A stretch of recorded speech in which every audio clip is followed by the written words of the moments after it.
Hello. Sorry about being late, everybody. I got distracted.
Okay.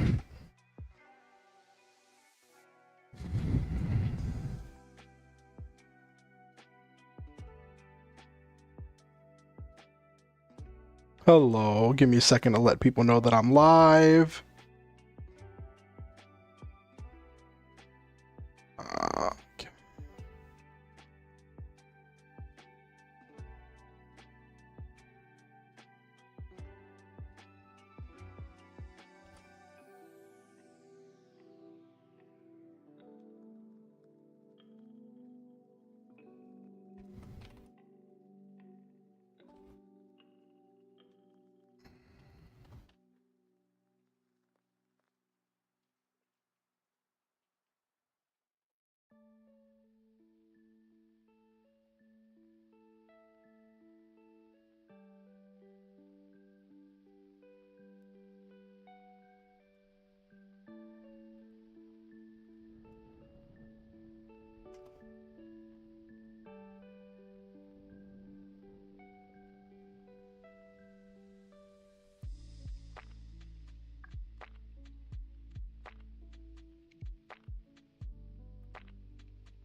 Hello, country girl. How are you doing? How are you doing?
Alrighty.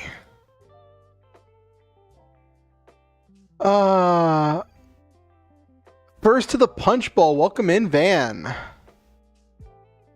Doing okay. Just got home from taking the kitty to the vet for the first time ever. Aw, how'd the first vet trip go, country girl? Hey, Noel, man. Good to see you.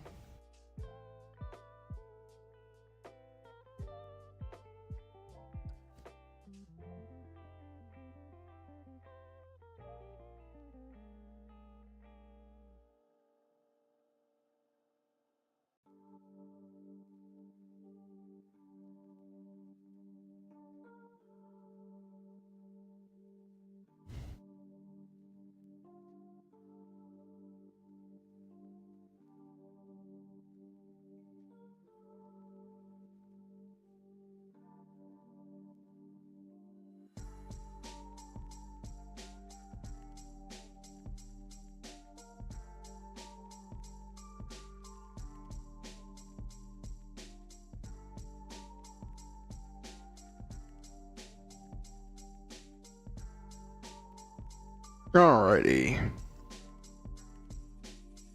I'm gonna get a water bottle and I will be right back and we will get started and get rolling.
I have returned. Welcome in, everybody.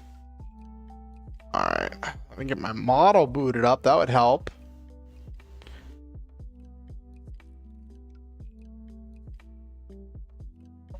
I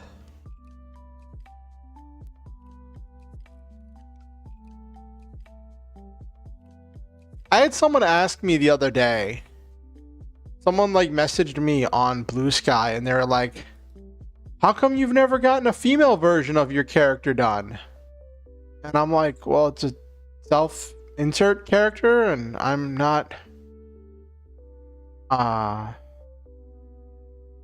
not female. Hello, Forever.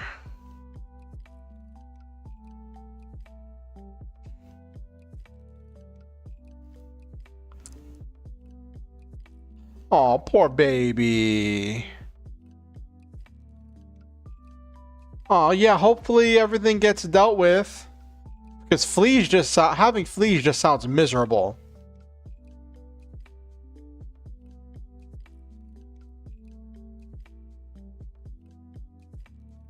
Oh my gosh. So I woke up really early this morning.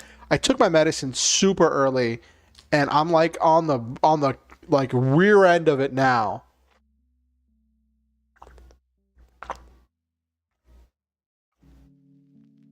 So we will see how far we get into tonight's stream. Because, like, my ADHD meds are like wearing off.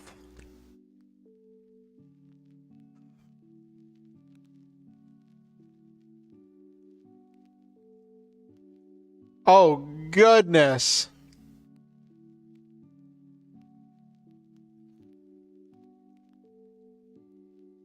Kitty go zoom.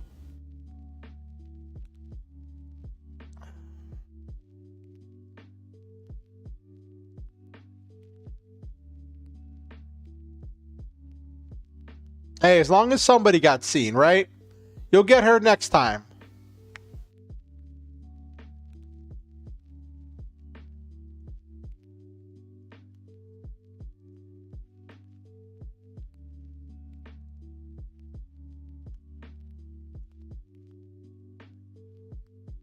Ooh, nice, Forever.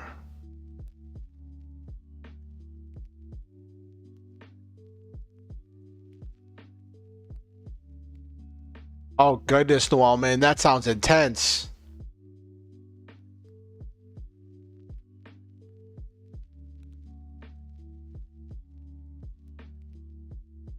Ooh, that's fun, Forever.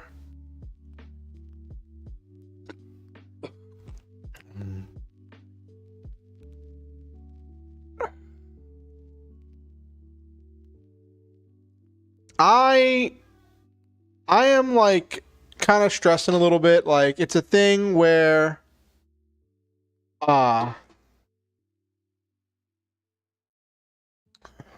this? Okay. I've been having trouble sleeping, and it's been like affecting a lot of stuff with my life.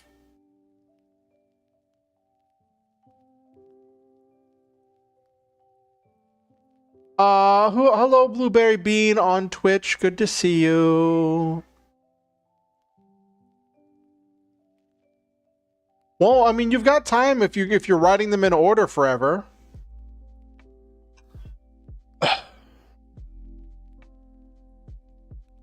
You've got time.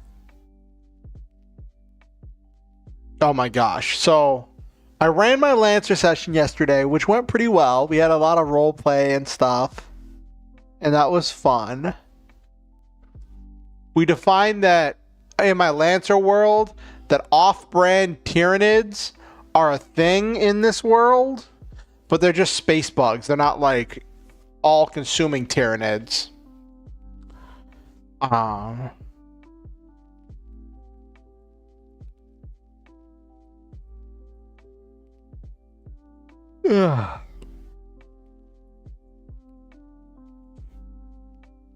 Hey, you do what you can with what you got, Forever.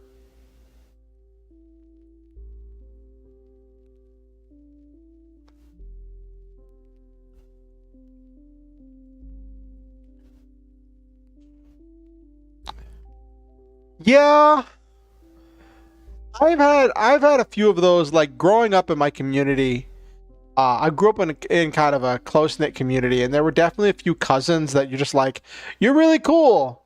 I have no clue how we're related, but you're really cool. Uh,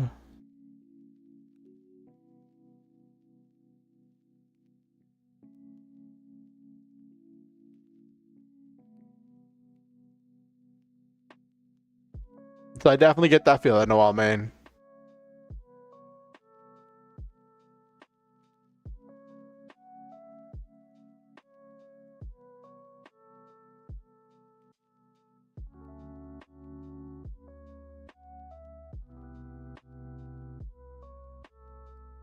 Oh my gosh. I normally sleep during the day, but then I woke up a little bit earlier today, right?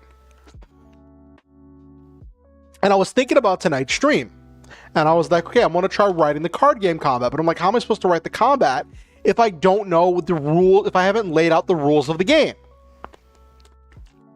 Up till now, it's just been like, I'm just going to do perfect draw rules. But I was like, I wanted to add my own flavor and I wanted to add my own stuff. So I was like, how do I do that?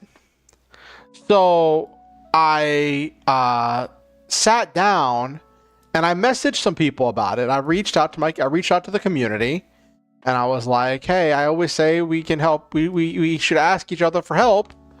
So I asked my community on Discord. I was like, hey, anybody know anything about card game combat? And a couple people got back to me, and I talked to some people today. I talked to 2 people today about card game combat and worked on refining the rules. Some of the advice I took, some of it I'm not going to take. But we'll see where that all goes. I think the one big thing was, well, someone told me that they were like, because my idea for the game was to have 15 card decks, 1 of each card. And someone was telling me that I should do 40 card decks with 3 of each card. And I was like, oh, that seems interesting. That's like, you know, Yu-Gi-Oh! Standard stuff.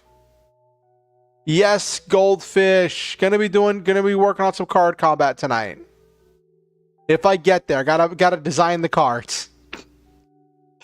So I was like, and so we'll see if we get there tonight, Nabiru. It's gonna be a journey. So yeah, this person was suggesting that I change up the way I designed for the decks to be built to do 40 cards, 3 of each card. And I was talking to somebody else about it, and they were like, well, the thing is, then that brings you down to 14 cards, whereas how you have it now, it's 15 cards. And it's like, it's less variation with more duplicates.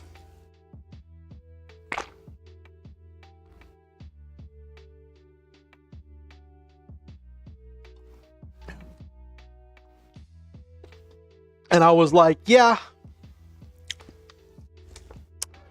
I want the 15 cards, but I don't want to bump it up to 45 because that just feels excessive.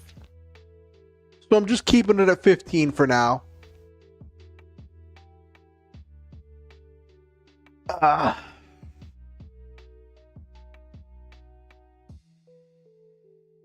So I spent a good chunk of today working on writing down the rules of the game so I could share it with other people in order to get stuff, but then I didn't really like get a nap in.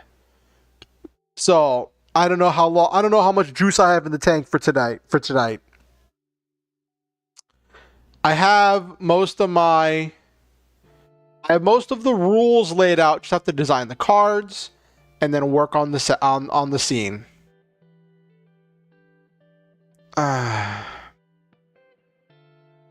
I'm looking for...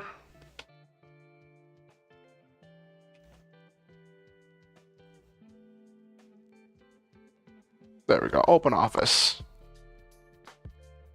There we go.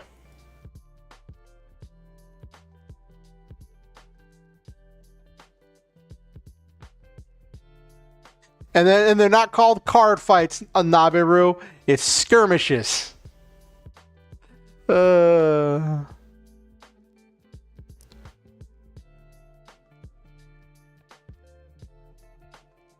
I like to think that I took a lot of the stuff from Perfect Draw and adapted it pretty well. I'd like to think I adapted it pretty decently. There are some things that, like, I know that, like, the people I was talking to had different biases. And I have to keep that in mind whenever it comes down to, like, processing what I'm going to use versus what I'm going to not use. Like, one of the people I was talking to was like, I really don't like the underwhelm and overwhelm mechanic. And I'm like, well, I kind of do. But, and then we talked about how we would implement it. And I was like, okay, that's interesting.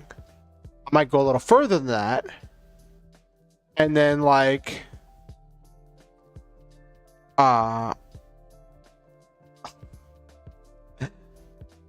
so, I wanted there to be a little bit of chance for some situations. Like, right in Perfect Draw, whenever you clash, you roll dice to determine if you successfully hit over the, if you succeed the clash.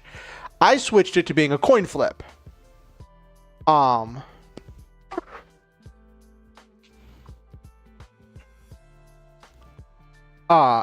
I think that really adds to the simplicity of it, because then all you need is your cards and a coin, because you use a coin flip to determine who goes first, and you don't have to have dice. But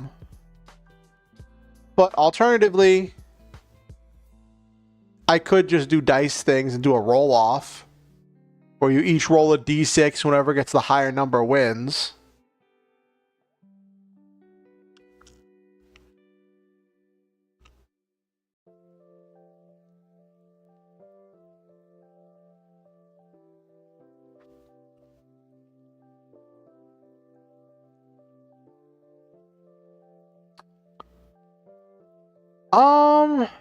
So in a clash is when two warriors of the same size battle, right? And I didn't want it to be a straight, like, they both destroy each other kind of thing, right? That could be a thing. That could be, I was thinking about that.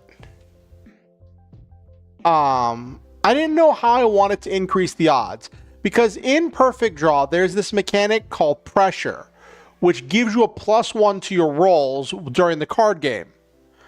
And I didn't keep that in because I wasn't using whatchamacallit, dice for anything. I considered doing a thing where you roll the d6, and then on a 4, 5, or 6, the attacker won. On a 1, 2, or 3, the defender won, right? And then do a thing where if you had the pressure keyword, you would add a 1 to that roll, which would skew it in the direction of the attacker. Because my one concern is that when you stack the 50-50, it almost becomes like, not quite guaranteed, but it becomes very likely that you're gonna get the outcome you want. Yeah, +1 on a d6 is solid.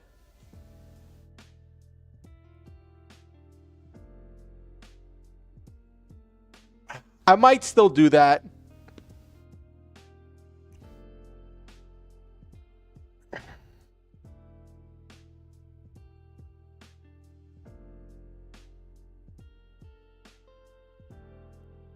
Yeah. Yeah, getting a second flip of a coin is huge.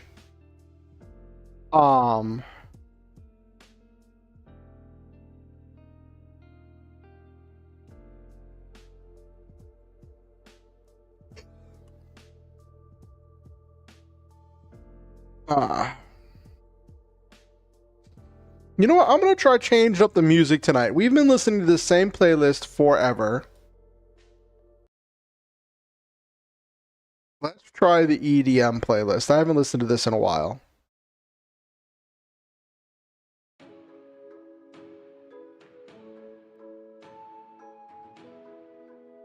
change it up a little bit.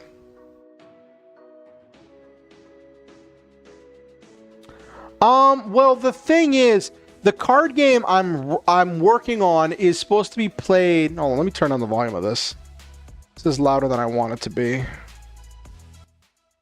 There we go. I'm trying to design the card game to be oh geez, that's really sad, Goldfish. I'm trying to design the card game to be a functional card game for like functional like card game gameplay, and then I'm going to use that as the basis for the story. At least that's my idea.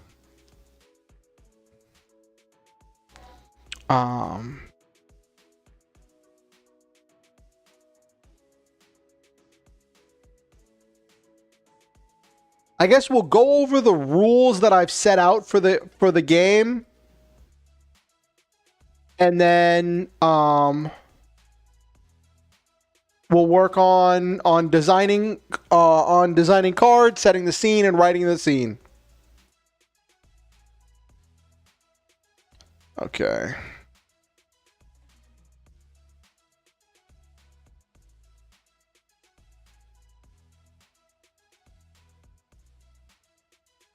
Okay.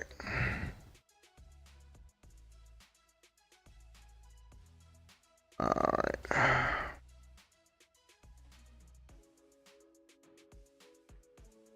Okay. And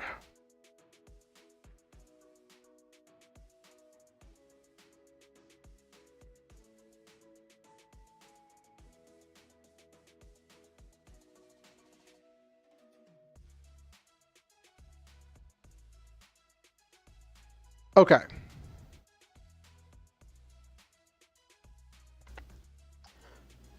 So this is what I've got so far.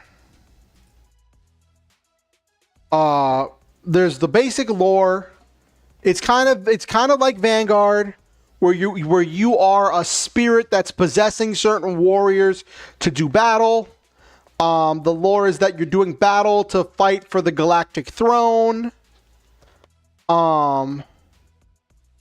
Every player's deck represents a noble faction that's fighting for the throne.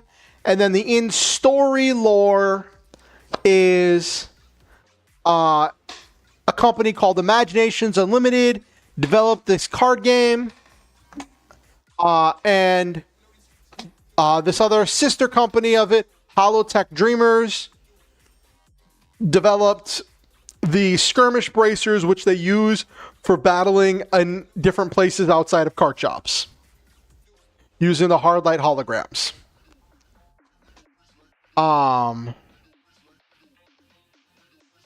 Basically, when we get to the deck building, there's the whole thing in the lore with the tags. I decided it would be plastic tags that you get in the packs, and then you get like a almost laminated card out of the machine. And then I kind of put here that like I definitely use the perfect draw. I definitely use the perfect draw card creation rules.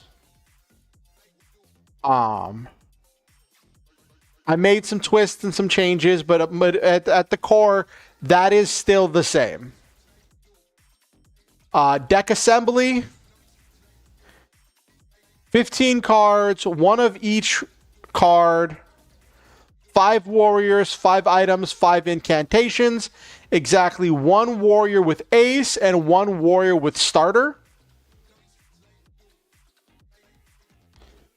Your win condition is getting your opponent from 5 nobility to 0 nobility. Start of the game. Pull out your starter. And you set it aside, shuffle your deck. Draw 3 cards. And then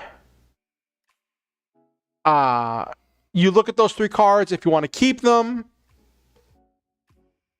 And then, actually, let me put here. Let me clarify that you look at them.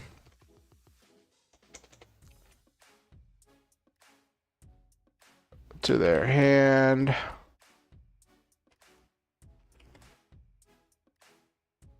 Look at them and decide if they're going to keep their hands.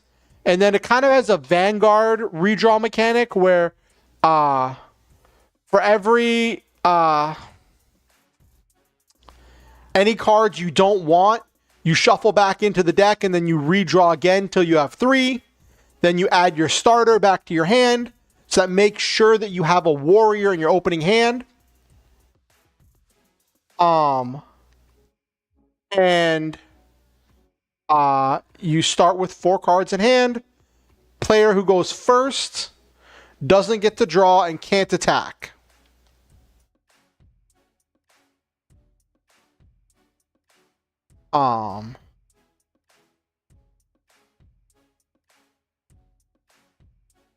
Then battlefield, you've got 3 warrior zones, 3 item zones, graveyard, deck zone. If a card's destroyed, it's sent to the graveyard unless a card effect specifies otherwise. Different card types.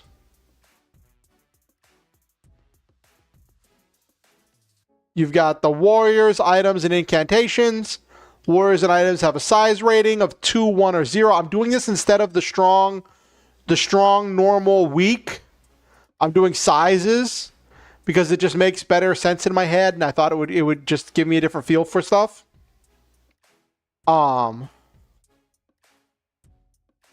And the general ruling, if something has a higher size, it normally has a weaker effect. And then talk a little bit about tokens. Going into the effect points for the sizes and the strength of the warriors.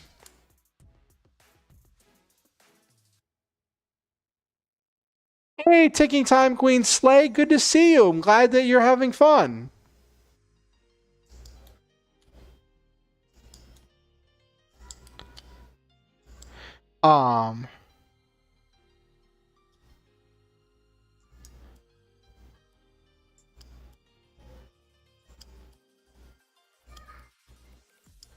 Glass cannon minimum size deck. Oh goodness, Goldfish. All warriors size 0, maximum effect. Super powerful effect. That would be the burn deck. That would be the burn deck, Goldfish. Where you're just burning with effect damage. Because you're not winning a battle.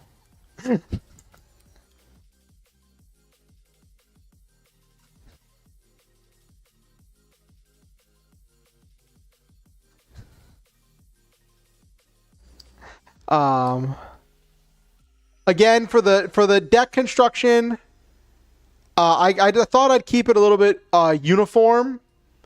Say it's 5 warriors, 5 items, 5 incantations. Which I realize that's really simplistic, but I feel like that gives, like, just set ratios for stuff. Reminds me a little bit of, like, the whole thing with the trigger counts for Vanguard, where you have to have a certain number of triggers, but what triggers you have are up to you.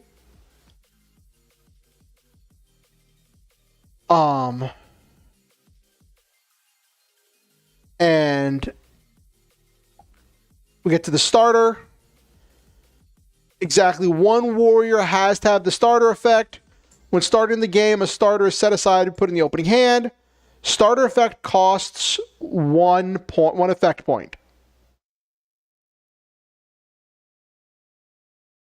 This means the starter is going to have a weaker effect than everything else, but that's the cost of it being guaranteed in your opening hand.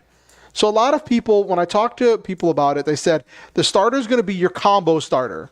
It's going to be your engine, your draw card, your way to, like, generate resources for a lot of decks.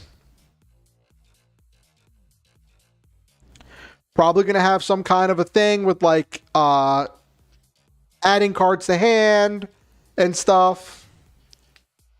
Now your ace is supposed to be your boss card.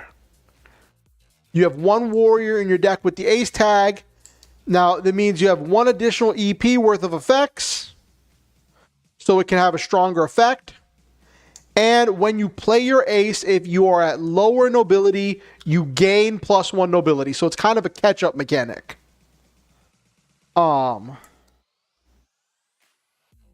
Which that's kind of a nod to how they do it in Perfect Draw, where you gain the battle tension if you play your ace. Then there's possessing a champion. This is a nod because somebody in the last stream kept saying, when I was talking about the person going into their champion or controlling their champion, someone's like, well, that's just possession. You're just possessing people. You're just possessing your warriors. And I was like, you know what? I am just going to lean into it. Hello, Skylar Caputo. Oh, you did? Thank you for the subscription. Welcome to the Star Hunters, where we shoot through the stars, have wonderful adventures, live our dreams, and always stop to enjoy the memes. It is good to have you. How was your weekend?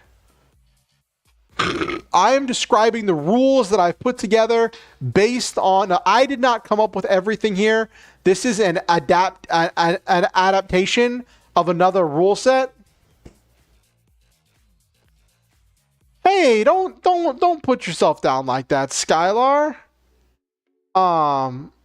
Just because, as someone who is possibly autistic myself, I can say that, like, just because you're autistic doesn't mean that you don't deserve to be welcome here.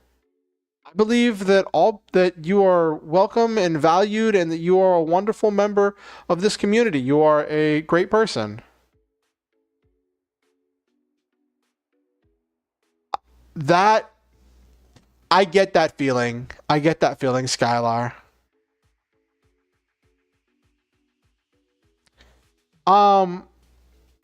Some people have told me that I show some of the symptoms of being autistic, and it's just getting tested as an adult is very hard. Getting tested to see if I'm autistic as an adult is very hard. Yeah. There was a whole... I went through this whole thing for like a year trying to schedule an appointment to get tested, to get the examination, and trying to find someone who took my insurance. And it was just this whole back and forth. I thought I found a place, and then when I was scheduling the appointment... So it was funny. I called this place, and they're like, we're full up on patients. We're not taking any patients for any autism exams. Call us back in like 2 months. So I waited 2 months. I called them back, and then we're in the middle of getting ready to make the appointment, and they're like, you understand we only see children here, right? And I'm like, no one told me that 2 months ago. I waited 2 months to make the appointment, and then nobody told me that you only see children. So then I had to get another referral from my doctor to another place. And then there was a whole thing there where they were like, maybe we help you, maybe we don't. And it was just so much miscommunication. And I just got tired of it. It was stressful and it was difficult, and I just felt like I wasn't getting anywhere. So I just kind of took a break from it because I was dealing with so much other stuff, and I haven't really pursued getting official testing, which is why I don't claim it as saying, oh, I'm autistic. I say I might be. I haven't been tested. It's a lot to deal with as an adult, trying to get answers. Forever, I'm sorry it's going over your head. I know I'm dealing a lot of card game rules. There's going to be a lot of this tonight, but I hope that you have fun. I hope you still have fun while you're here. I value having you here forever. Okay. Also, if you're watching on YouTube, please like the stream. If you haven't liked the stream yet, it helps the algorithm with getting it out to more people, helps getting my content in front of more eyeballs, and it helps the channel with growing. And I would really appreciate it if you all could do that. Anyway, back to the card game rules. Somebody said before that what I was describing was pretty much possession. So I was like, you know what? We're going to lean into it. We're going to lean into the spirit side of it and say, okay, you're possessing your champion, but it has some effects. When you are possessing your champion, the champion can't be destroyed by battle, and it can only be destroyed by card effects. Some cards have special effects that only activate or become active whenever a warrior is your champion. And then I was like talking to people and like we wanted being a champion to be more impactful, right?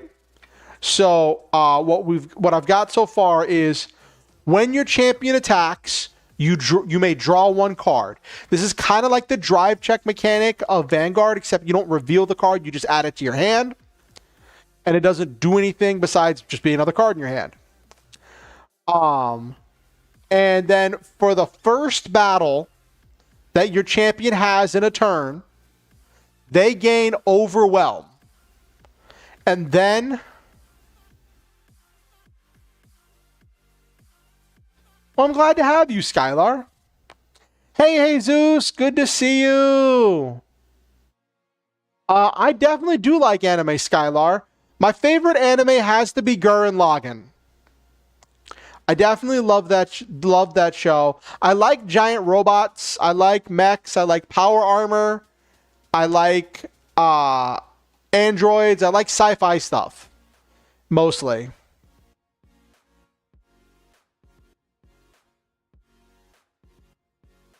Mm.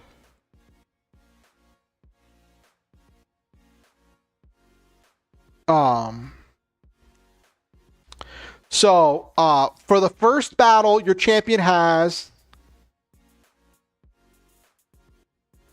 I enjoy Zoid's Chaotic Sentry. My favorite's still Gurren Lagann. I definitely love Zoids. Like, Zoids was my favorite when I was a kid. When I was a kid, Zoids was my favorite. But as an adult, having dealt with stuff, like, Gurren Lagann was there for me in a way that, like, other shows weren't.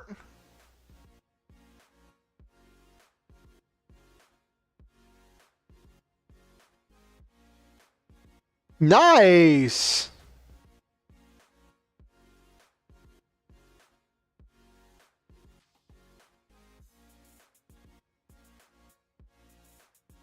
That's some cool stuff, Skylar. So, this is the part that's still experimental with the champion. For the first battle, your champion gains Overwhelm. Now, on your turn, this normally just means when you attack, you're going to have Overwhelm, unless you have double attack, unless you will attack twice. But your champion becomes kind of exhausted after the first battle, and it changes from Overwhelm to Underwhelm for the rest of the turn after that first battle. Then it goes away at the end of the turn, or at the end phase. Now, because this works defensively, that means the first attack that someone puts at your champion has Overwhelm. But every battle after that on your turn, your champion is going to have Underwhelm. So there's some strategy there with attacking in the right order, and attack order being really specific about, like, you want to bait out the Overwhelm and then take advantage of the Underwhelm. Hey, yeah, I'm always glad to see more anime fans, Skylar.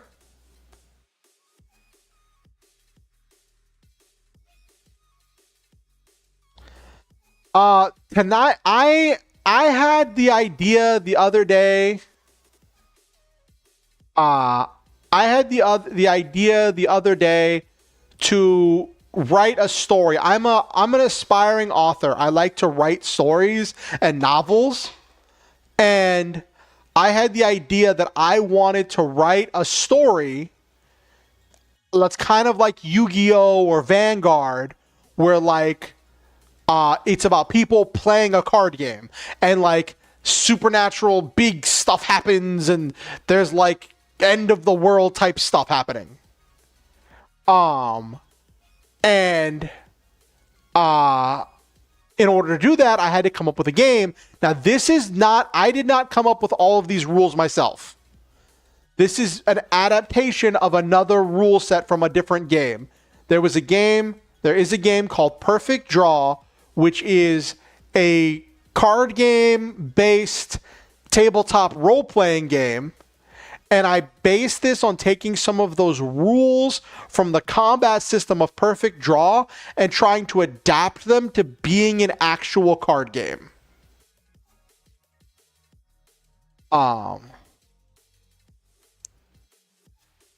So overwhelm means you automatically win clashes. What are you up to, Nabiru?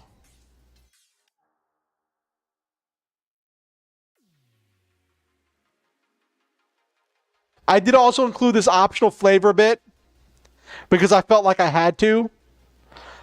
You may say "Arise, champion" when you possess your champion.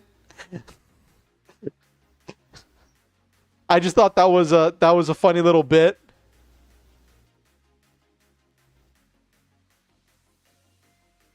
Basic stuff. Battle is really simple. Warriors can attack things. They defeat anything that is a smaller size than them. They clash with anything that is the same size. I think I will do the D6. I think I'll sidestep the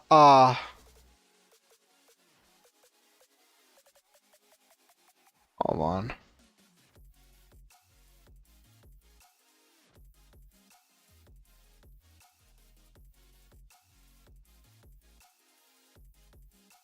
I'm going to change this now from a coin flip to a dice roll.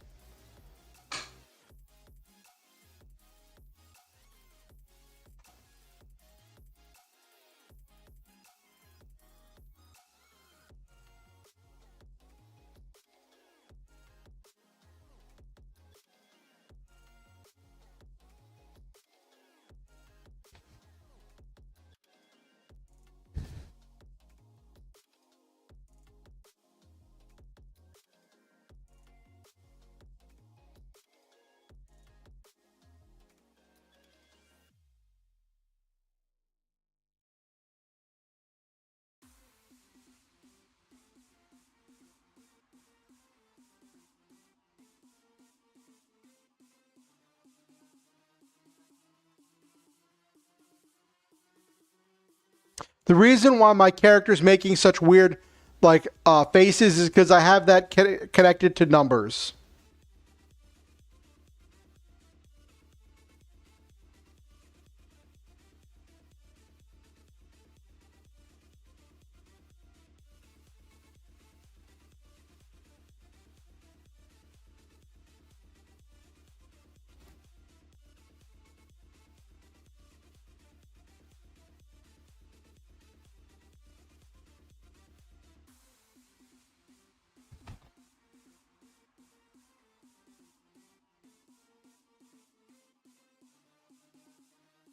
Okay.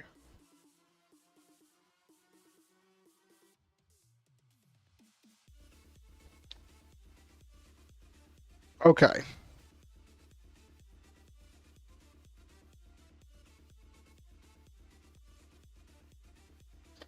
It's still technically a coin flip, but that means that they can be modifiers. There can be cards that modify that roll that are more that actually like add or subtract to that roll. I mean, the alternative is both players roll dice, and then whoever gets the higher wins, and if they get a tie, they both destroy each other. But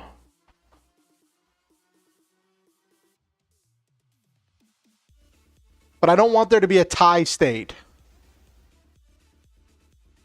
I could just say roll until you get a win.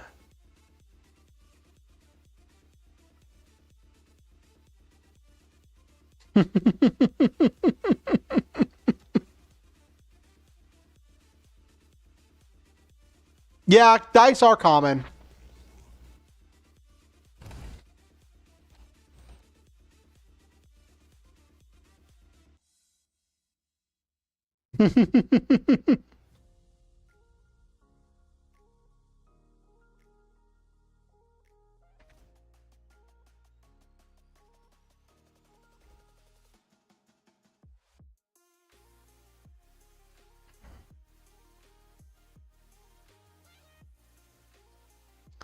Who's my favorite #1 YouTuber?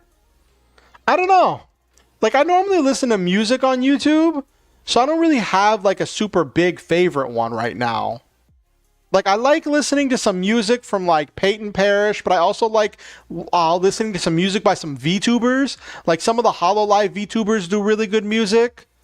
And I just watched Iron Mouse's video today with her like Halloween song, and that was really good.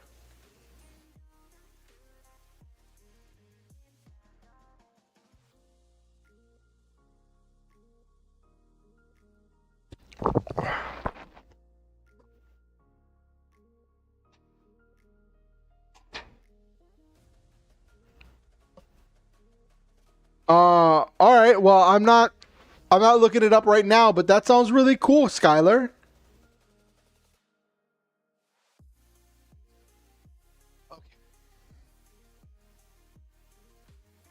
No, Mouse's channel came back, Nabiru. They just came back. I think it was like a few hours ago. Both of Mouse's channels are back, Nabiru.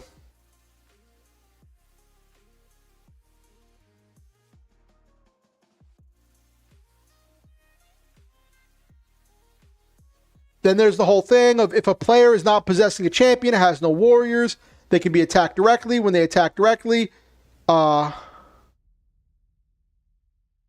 Skylar.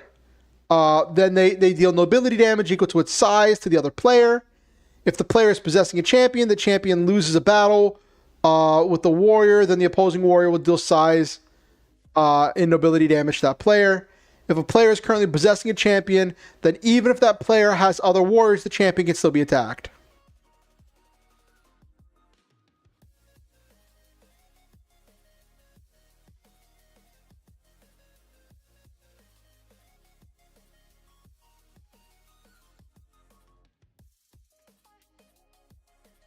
And then there's items. Items don't attack, but they can be attacked and they stay on the field. You've got 3 item zones. Then items can have different amounts of effects. Incantations are your spell cards.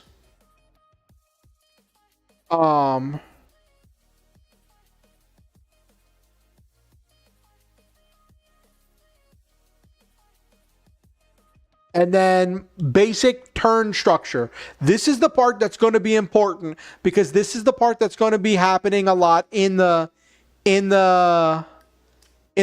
that we're going to try writing tonight. So every turn starts with a start phase. Any effects that specify they resolve in the start phase or they activate in the start phase will go off in the start phase. In the main phase, you can do a number of steps, and you could do them in any order, but with one exception, each one can only be done one time. Actually, this doesn't need to be explained later. Draw one card from your deck. If you have no cards in your deck, then you can choose to either not draw, or you can reshuffle your graveyard back into your deck and take 1 nobility damage before drawing the top card. Play 1 warrior from your hand, play 1 incantation or item from your hand, or you can discard a card from your hand to play 1 card from your hand. Now this is in addition to the card that you can play from your hand on your turn, and it can be any card type. And each warrior can attack 1 time. And you can attack, play a card, attack with the next one.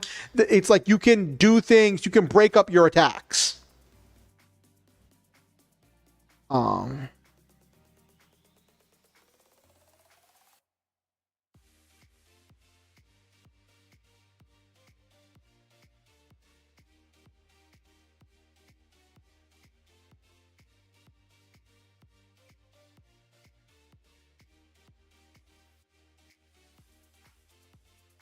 Okay.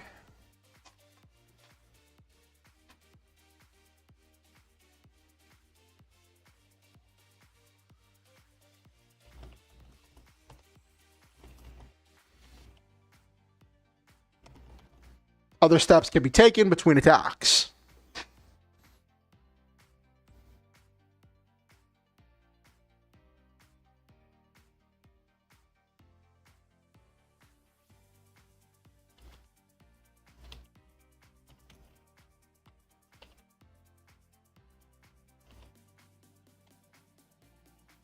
Okay. Then end phase, effects that specify the end phase resolve. This is a little bit of lore that I was working on.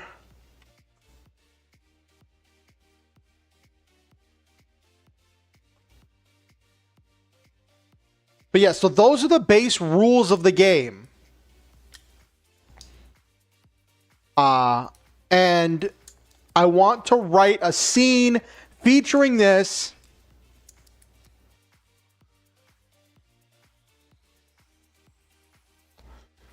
And let me get my notepad out. I was thinking about like what kind of effects the main character's deck would have.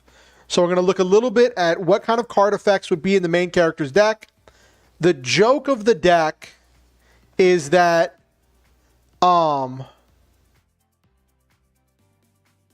main character bought a zombie starter deck and was like, what if I change the card types to machine and have them be giant robots? So I was like, what kind of card effects? So the basic mechanic of this in this world where the story takes place, when you buy packs or structure decks or whatever, you get these collections of these tags, and then you combine the tags together and put them into a machine that spits out a card with those combined effects. So, and you tell the machine what type or what description of how you want these effects to interact with each other. And then it assigns the right size based on how many effect points you're using. The more effect points you're using, the smaller the card is. Whereas the less effect points you're using, the larger the card is.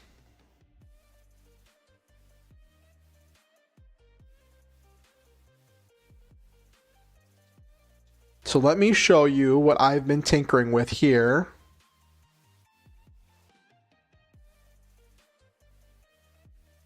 That's not the button I wanted. Okay. So I was looking at this of what kind of effects would be in a zombie structure deck. So it's like, obviously the main thing, card can be played from the grave. That's the main effect. Probably going to have a discard redraw because that capitalizes on the playing cards from the grave. Inconspicuous, kind of iffy. Resilience is because the whole thing with cards that are like the undead or super durable and hard to kill and blah, blah, blah, blah, blah, right? Target player fumbles is kind of like if you poison or like zombie bite someone. There's a little bit of life gain from the undead nature. When it deals damage, regain that much life. You've got your generic destroy a warrior. Hello, Captain Kraken. Good to see you. I was just going over stuff working on tonight's project, which is going to be trying to write a combat scene featuring card game combat.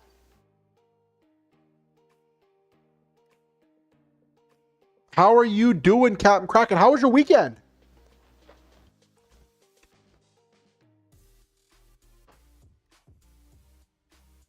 So I was like, okay, gonna have these, generic stuff. I don't know if we're gonna get to the fight scene. We gotta actually design the cards first. I just went over the rules of the game. I spent a good chunk of today working on outlining the rules of the game. So now I have a rule set. I just gotta design the card. And I'm still using the perfect draw rule set for designing a lot of the cards. I may step away from that as I make it more my own, because I do want this to be very much my own thing and not just perfect draw without the staples. But you've got the whole destroy a warrior, draw 2 cards, gain 2 life. Create 2 size 1 warriors, just generic stuff.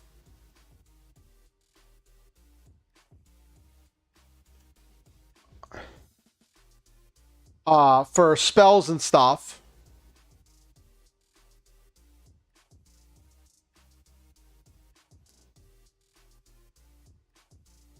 Yeah, that's the base breakdown, Jesus. It's gonna be kind of like Vanguard, where you need to have X number of triggers, but what triggers you have is up to you. So it's going to be your deck has to have 5 warriors, 5 incantations, and 5 spells. These are just collections of effects that I'm going to combine to make the players the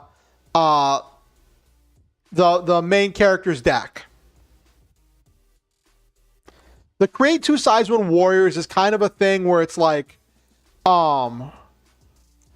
creating thralls of zombies and stuff. And then we get down to the actual negative effects that are the conditions. Champion activation condition, where you have to be champion in order for the effect to go off, -1 EP. Pay 1 life, -1 EP. Activate, which is the activate keyword says instead of playing a card from your hand, you give up one of the instances where you can play a card from your hand in order to use the activate, whatever effect you just paid for the activate effect. Weaken self is you can a card that as the cost to use the ability will weaken itself. That's going to be for a warrior or an item.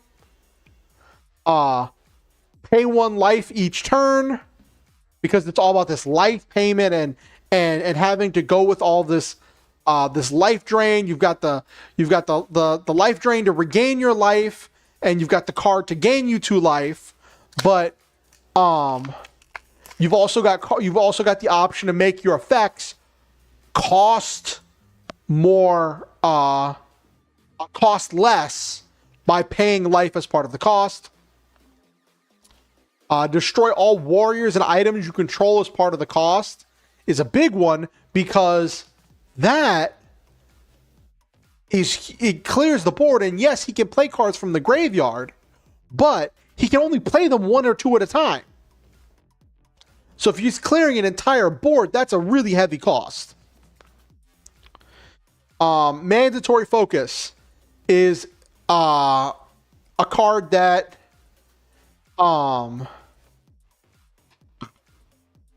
you have to give up 2 instances of being able to play a card on your turn in order to activate something with mandatory focus.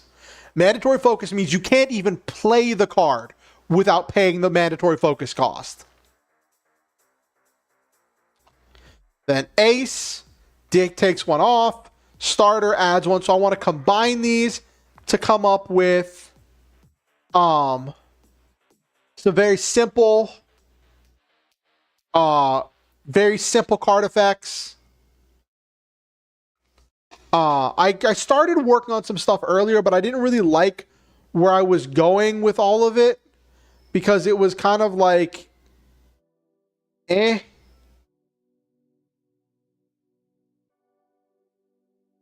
So like looking at his ace.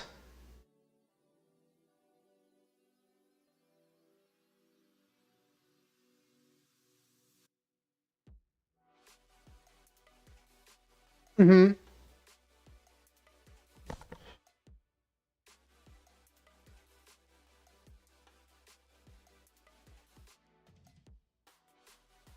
Hold on one second. I think I hear a cat. Give me one second. I'll be right back, chat.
Hello, Kiwi Goblin Books. Good to see you. Good to see you. Apparently, one of my neighbors is playing with a cat in the stairwell. And I don't know if it's a stray cat or if it's a pet cat. I don't think we're allowed to have pets here. So, but I ain't no snitch. So, all right.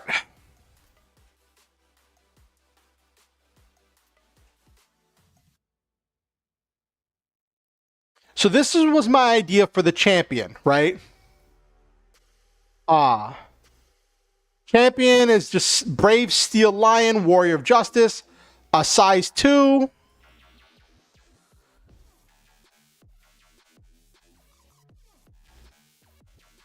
Warrior, which gets 0 EP. Ace gives it +1. It's got eternal justice, which takes 1 EP off the cost. And that's the big ace, is the big beefy warrior. And I was thinking it would be kind of the thing, because I was talking to someone about it earlier, and it would be kind of cool if like the zombie deck had been like passed over by the other characters, because they'd been like, oh well, this is just bad. It doesn't do anything, doesn't have a win con, and like you have to pay life to do anything. Like it's just not worth it. Say gain to nobility.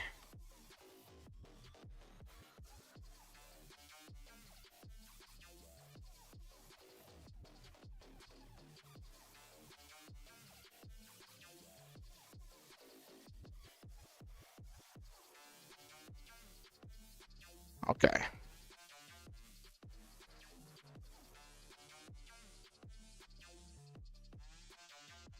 Okay.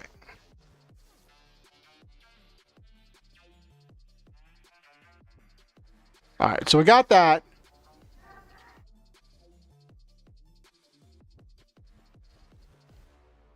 Then I was like, okay, so that's the beefy, that's just the big beefy ace. Whenever he drops that ace, it's huge, right? Um, might give it a cost and give it like resilient. Um, so it's just a problem to deal with.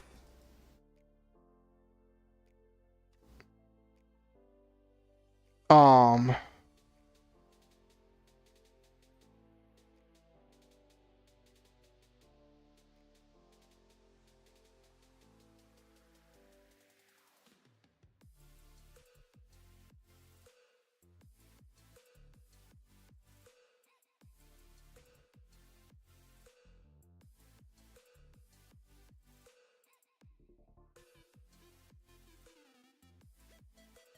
Okay.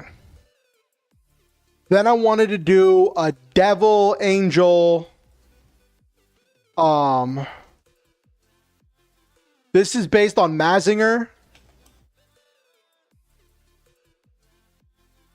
It's got the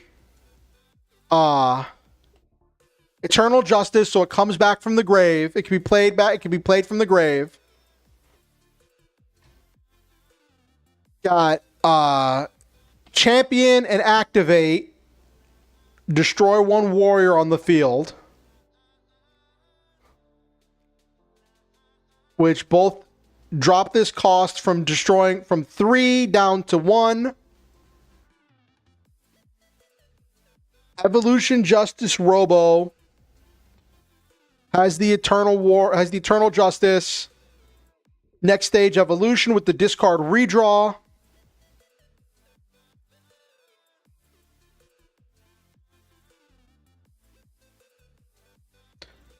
Did I want to get rid of the Piercer? What did I want to do with Piercer? Because I didn't put Piercer on this list.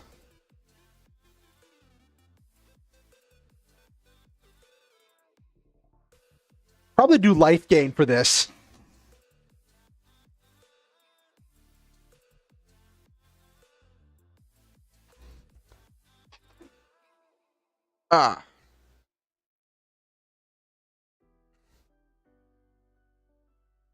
Life gain and inconspicuous.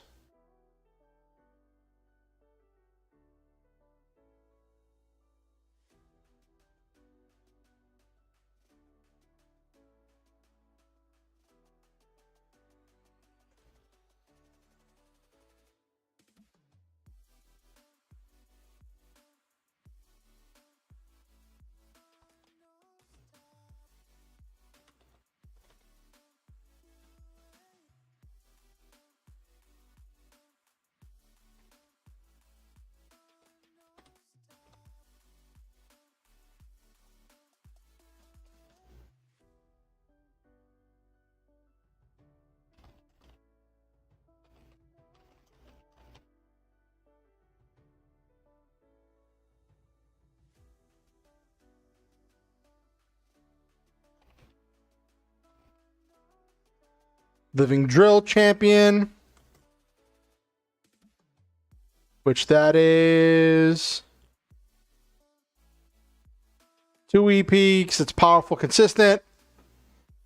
-1 for champion activation condition.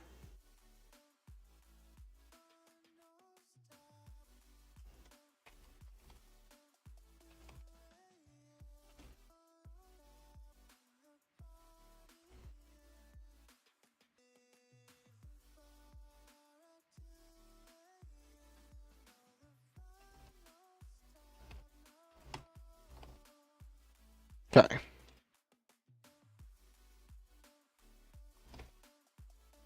Okay. All right.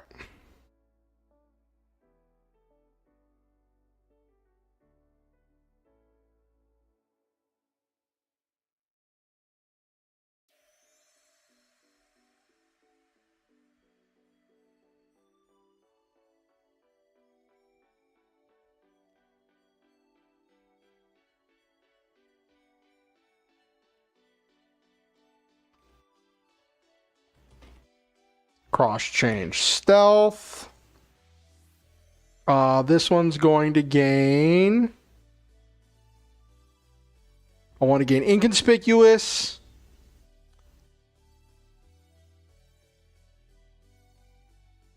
And probably resilience.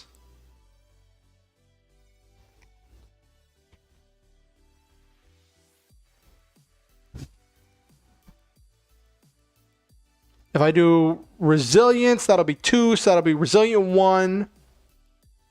Will be 3. With the champion activation condition, goes down to 2.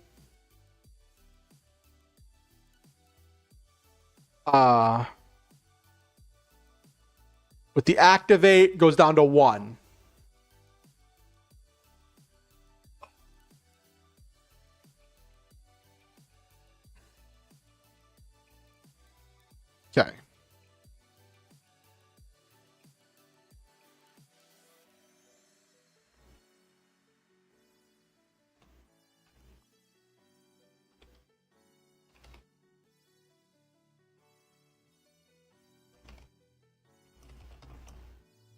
Okay, and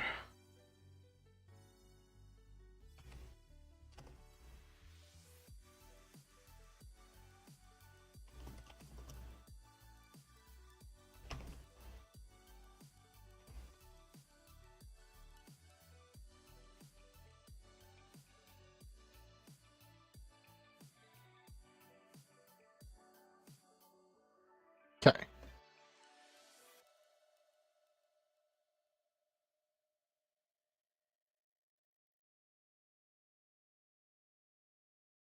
Okay, so we got an ace. I need one of these to be the starter. Who do I want to be the starter? Actually, I probably want, instead of living drill, I want the starter to be someone who can like regain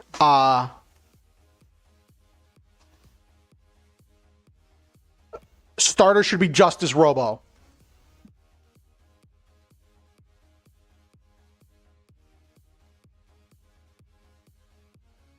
Evolution Justice Robo.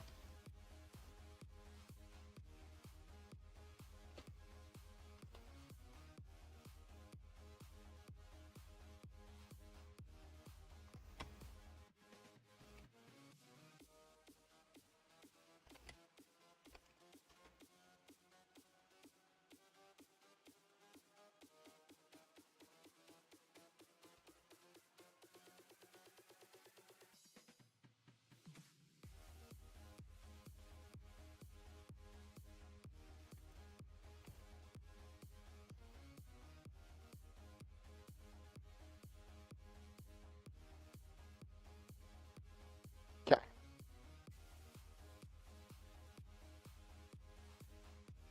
Do I want to do a size 0 warrior? I don't have any size 0s.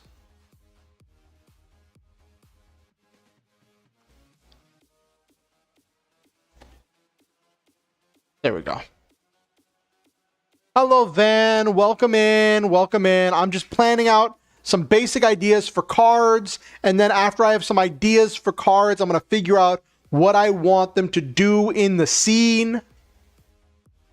We'll see how far we get tonight. How are you doing, Van? Okay. Size 0 warrior. So this is the starter, is the Evolution Justice Robo. That is the ace.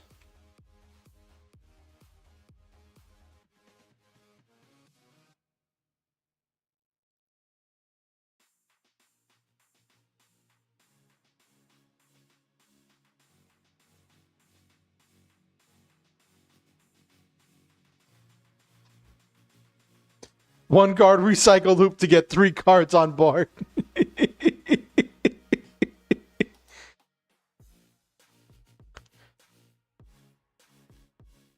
I figure like starting hand, when you play it, you just discard your hand, draw 3 cards, and then the cards, it's not, most of the cards will be able to be played from the graveyard. So I just think that's a very strong opening move. Okay. So let's look at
Okay.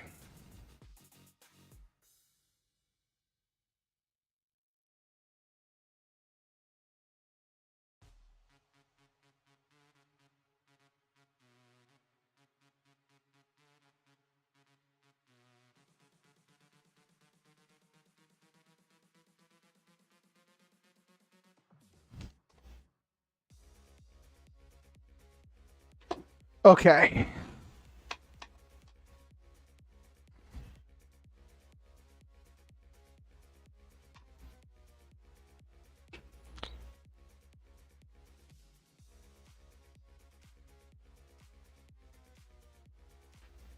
But it's a turbo deck that discards your own hand to get effects so you can pop off and create big monsters that get you more draws, burn damage first turn. It's not quite that. It's not quite that, man.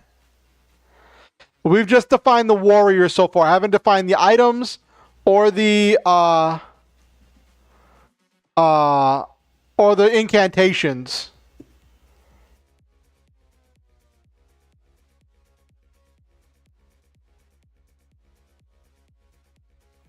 Incantations are easy, just like destroy a warrior, draw 2 cards, gain 2 nobility, create warriors. It's 1, 2, 3, 4.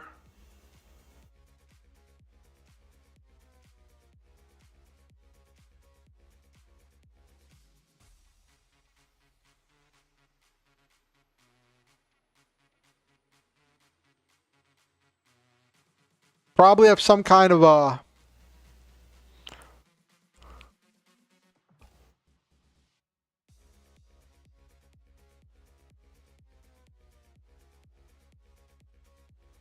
And then target player fumbles.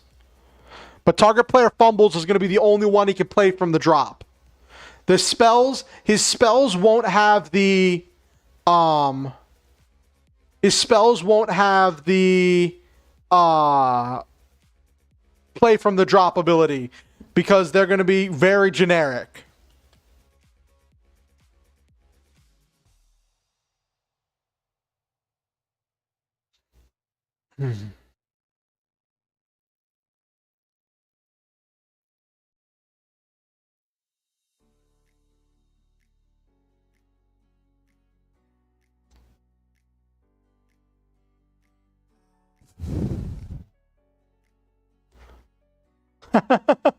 I remember Duelist of the Roses. It was such a great game. I loved it so much.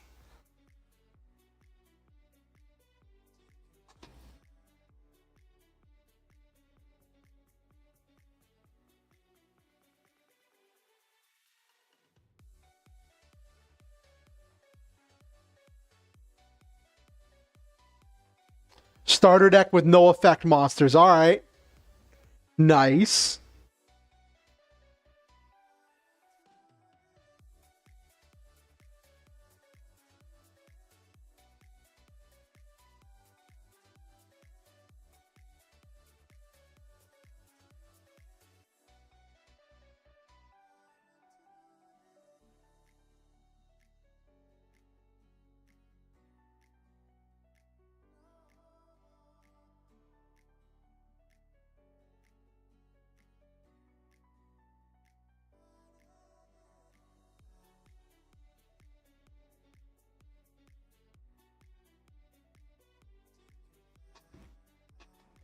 Draw 2 cards. Destroy 1 warrior in the field.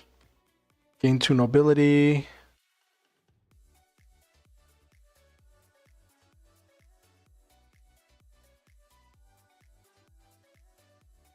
Oh, goodness.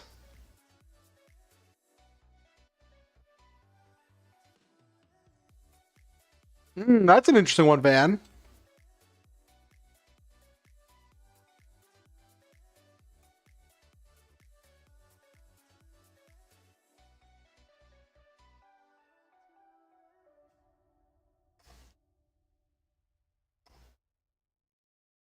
And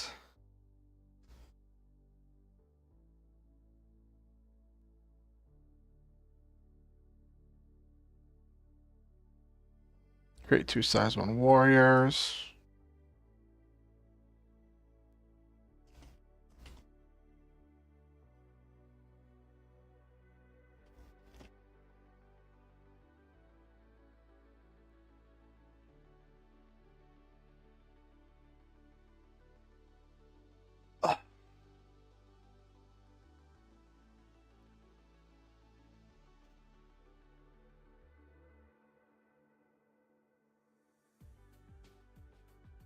Ooh, I like that one, Van. That's a cool one.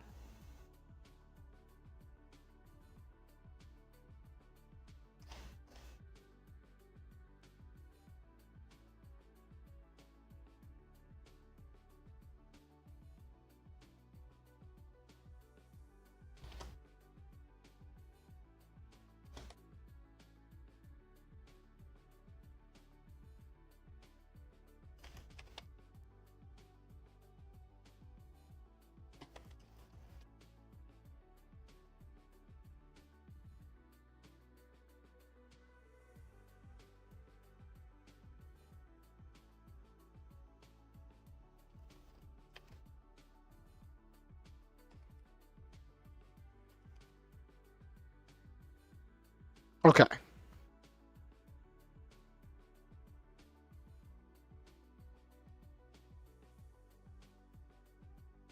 Fumbling is a mechanic from Perfect Draw where basically you decide a game event, like attacking, playing a card, um, drawing a card. You state some event, and the next time that a player would do that thing, it fails. But that only lasts on the next turn. So, like, after the end of the next turn, the fumble goes away. But you have to specify when you play the fumble, like, the next time this player attacks, it fumbles. It's supposed to be a chance thing where, like, there's a chance they fumble. And I don't know if I want to make it guaranteed fumble or if I want to use the dice roll mechanic for it. Because that gets a little bit tricky. But I think I kind of like it as a, you guarantee that the next time that player does that thing, it's just not going to work. Which I think, if it's going to be guaranteed, it should probably cost more than 2.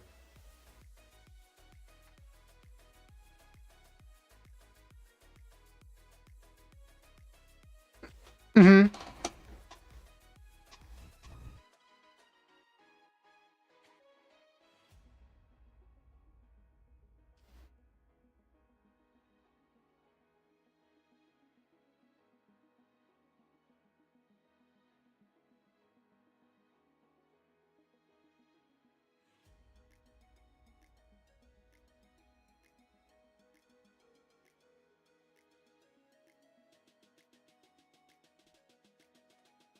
Mm-hmm. Let me see. Let me check how it's worded in the rules of Perfect Draw. I'm basing a lot of this on Perfect Draw.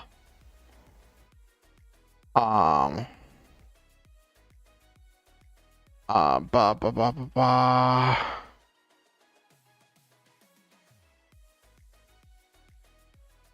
Here we go.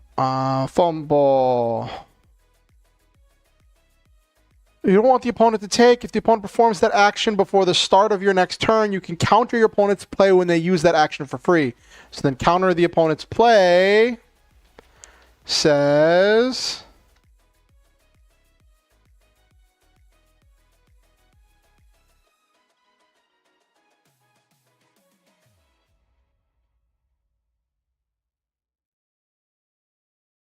when an opponent uses a game action or card activation, spend 1... So you should roll, and then on a 50% chance. Yeah, I think I'll let that be a chance.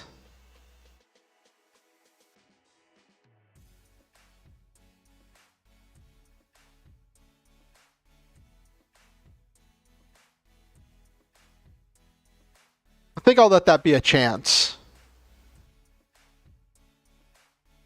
Roll on a 4, 5, 6. Roll a d6 on a 4, 5, 6. You counter it on a 1, 2, 3. It succeeds. Then they have to decide, do they want to take the risk? Because the thing is, if a player knows guaranteed their first effect is not going to work, right?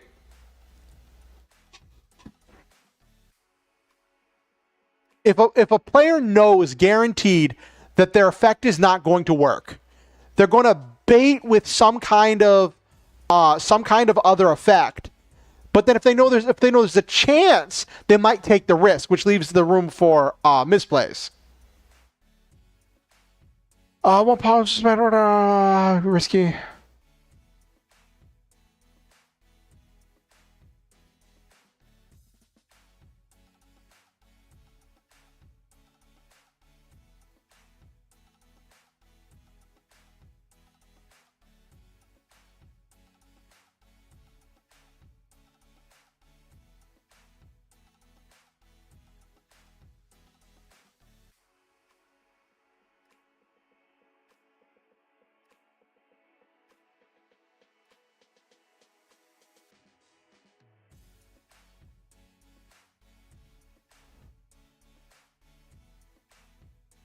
Play around the fumble and fall for gores, yes.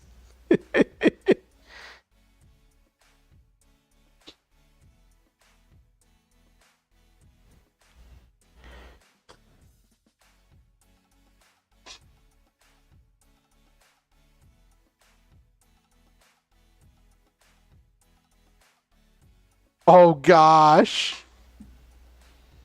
Oh yeah, once you get into the stuff that lets you re-roll stuff, it gets nuts.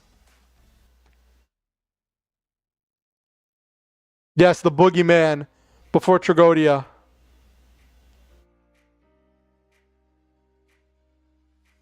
I remember when I used to play Gores and Tragodia.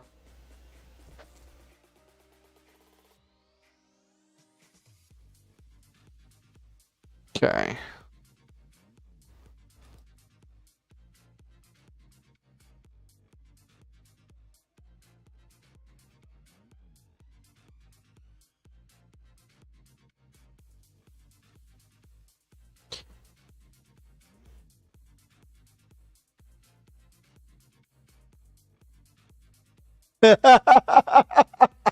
Yes, it is, Nabiru. No, you haven't shown me your dice rolling commander deck. All right, what is this turn structure? This is heading 2. Okay, let me put this.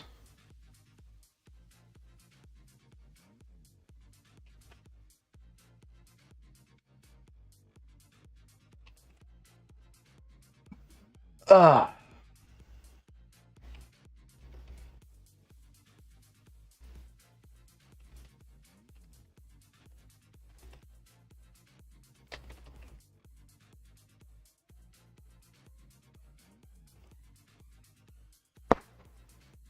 Roller coaster tycoon. Oh goodness. Declare game action.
Ba ba ba ba ba.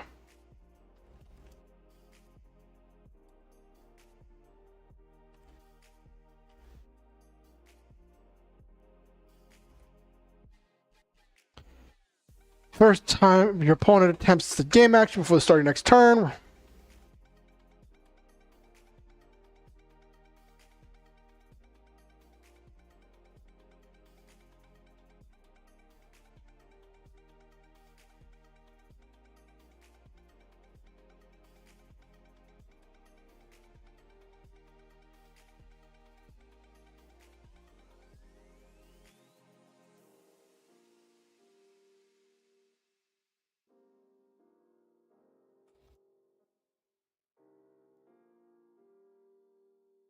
Yes.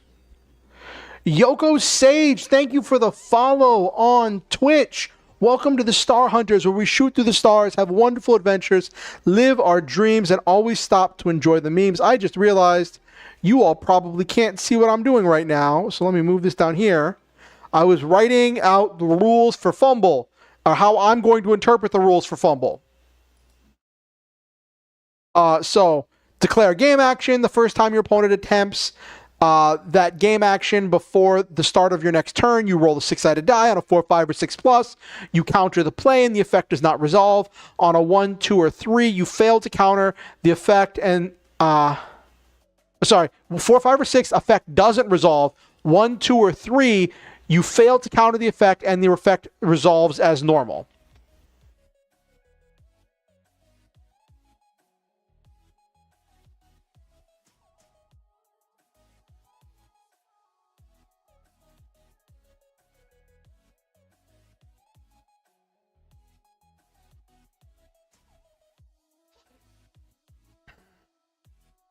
Okay.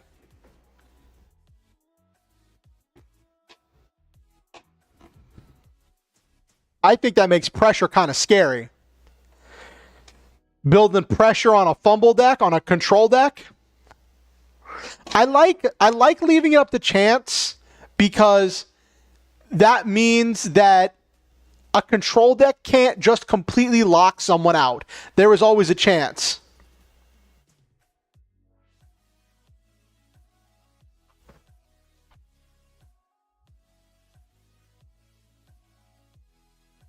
You think it should be more than 50-50?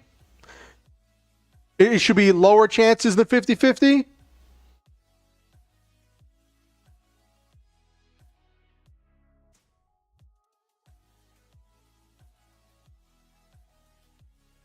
Hmm.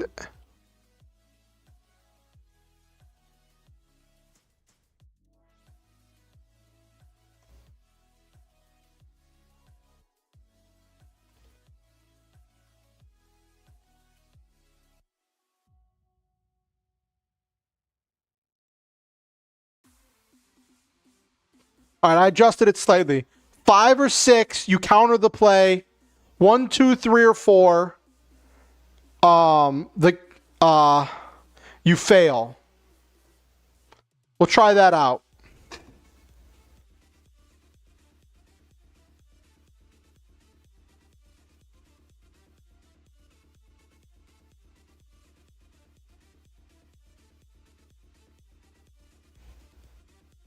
I don't want to get that in depth with it. I want it to be like kind of a generic effect.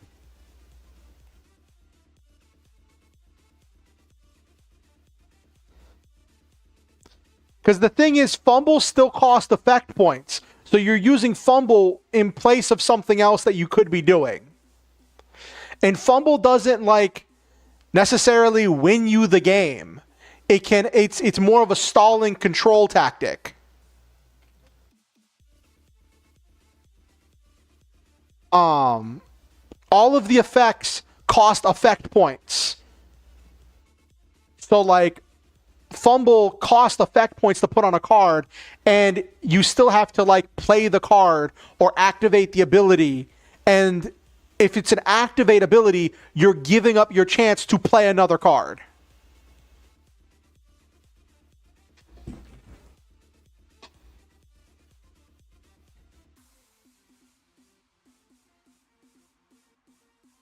So it's not free. It's not like you get fumble, you get fumble, you get fumble, you get fumble.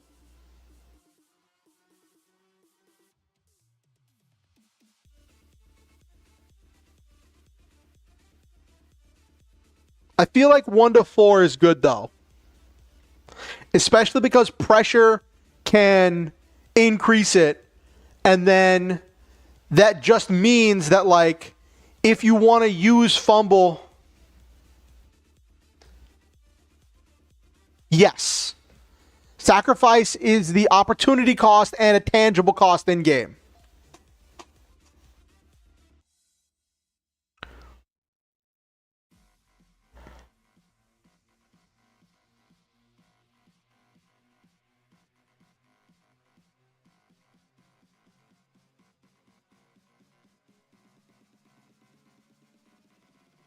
Okay.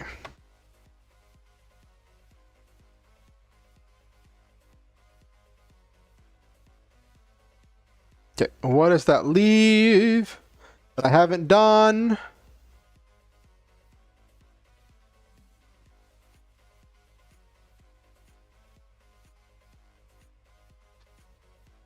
That's funny. I laid out all these effects that I wanted to tinker with in the notepad document, and I have I've used all of them and I haven't even made any of the items yet. That's funny. That's funny. Like, for instance, this spell, this incantation that I'm designing here, where it's like, let me drag it up. Oh, where it's like no stop bad. You're playing an incantation, which means you're not playing an item. So you're giving up your chance to play an item this turn. Or you have to discard to play a card, because you can play a limited number of cards per turn. So you're using up one of your resources of playing your cards, and then there's a chance it fails.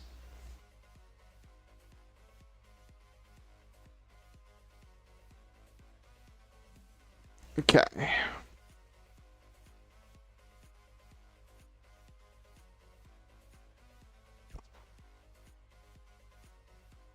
This isn't like Yu-Gi-Oh! Where you can just play every spell card you want.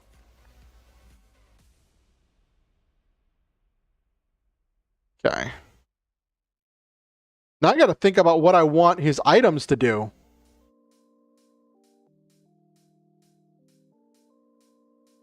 Well, let's go. Okay. Plays Evolution Justice Robo, discards his hand, draws 3 cards. So that's his warrior.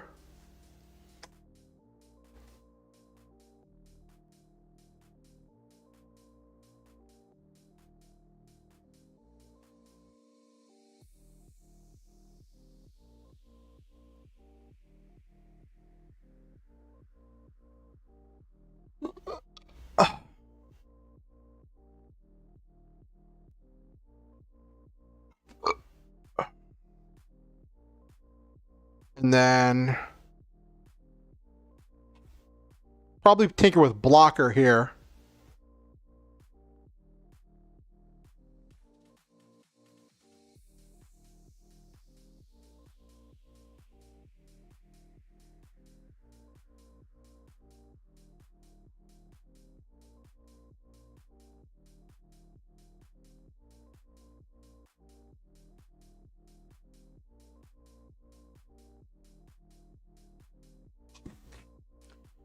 Blah, blah, blah.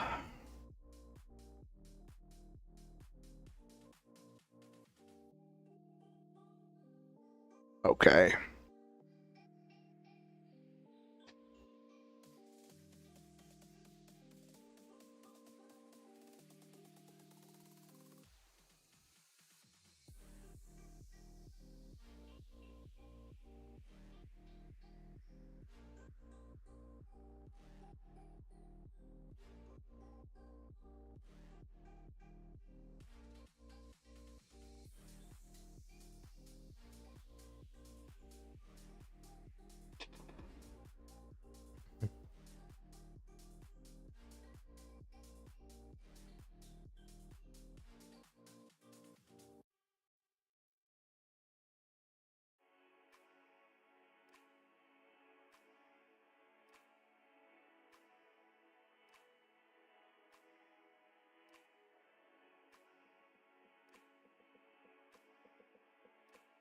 Deal resistance, blocker.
Okay.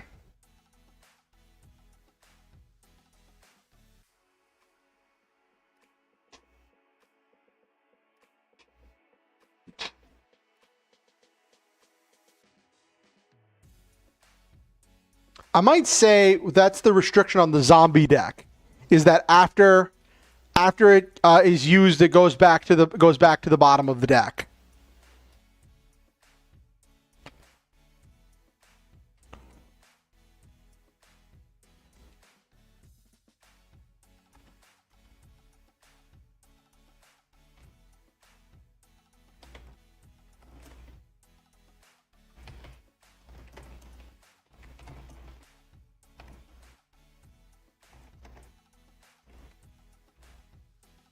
Originally, I was like, cool, stuff goes back to the graveyard. But then I was looking at this and I was like, a blocker with that means you just never take damage.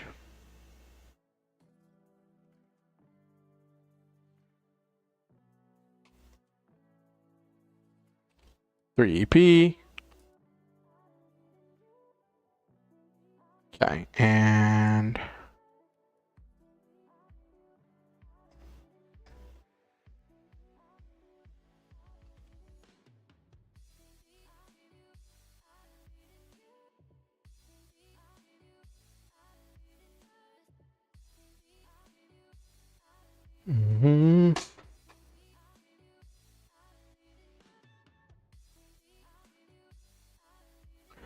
probably do some kind of a.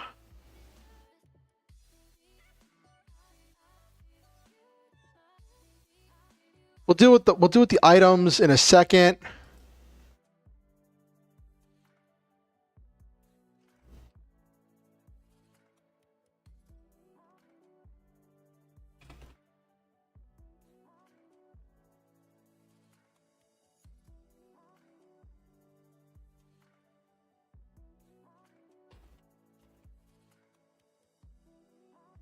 Pass his turn. Okay. So Toto goes first. No, Toto should go second.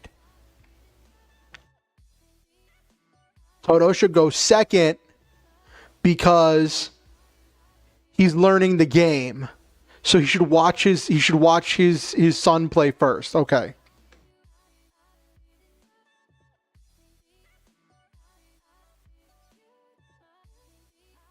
Okay, I don't even know what Arkin's deck does.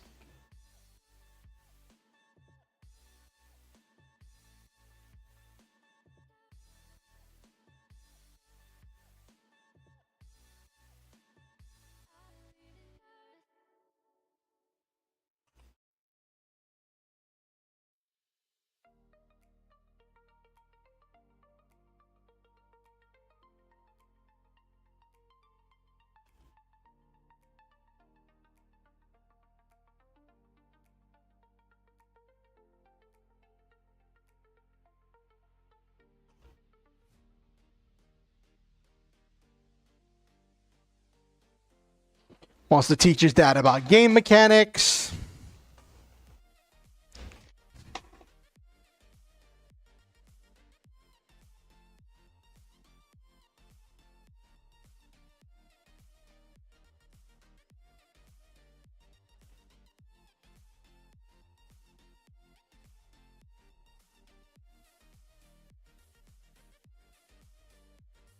What's a good draw effect? Well, draw 2 cards is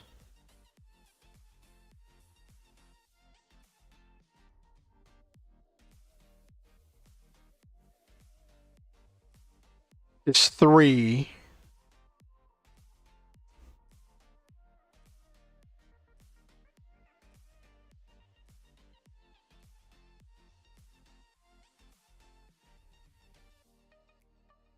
Activate.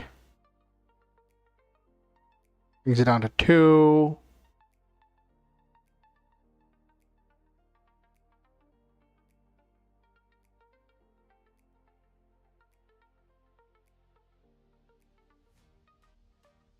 Champion.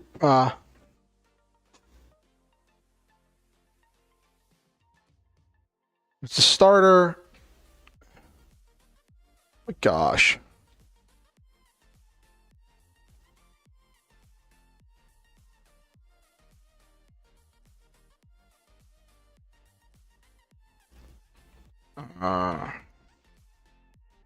Use them.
Activate, draw 2 cards.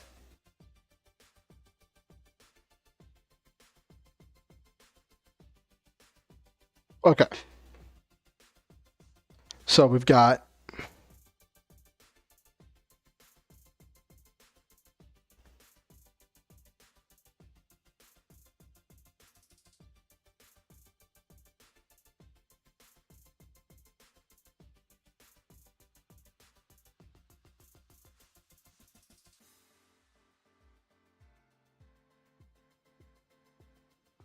draws 2 cards. Okay.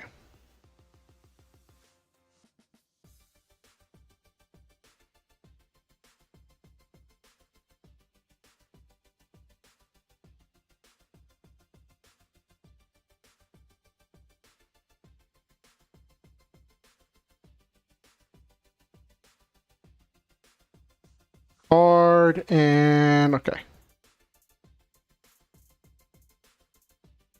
Want to plan this out, draws 1 card.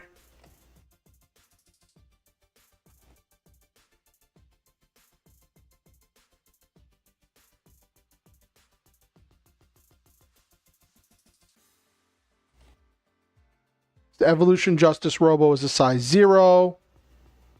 Yes.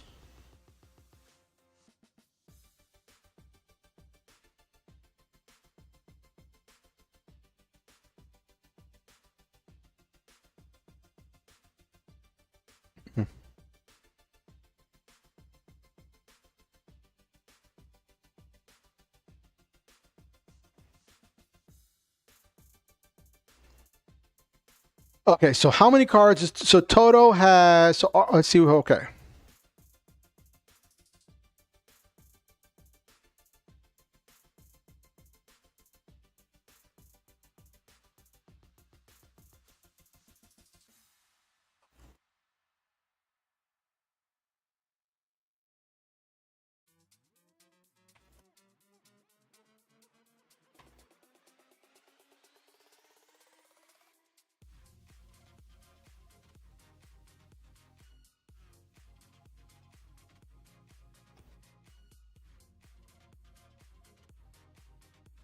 and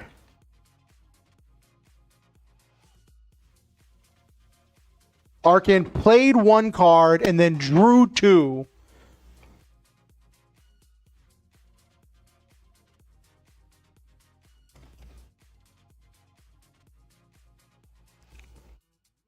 So he started with 4, drew up to 5, played a card on the field, went back down to 4.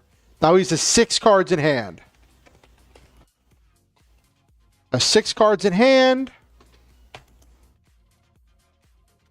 In graveyard, 1 on field. Which means he has 8 cards left in deck. Okay.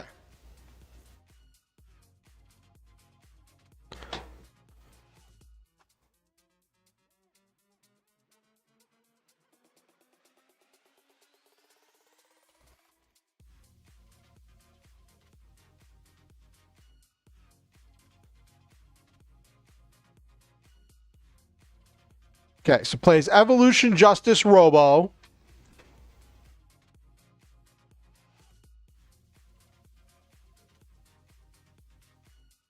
Draws 3 cards.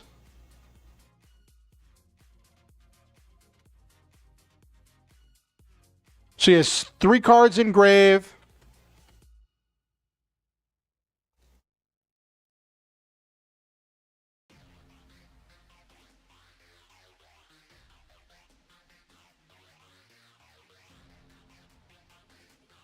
On field. Okay.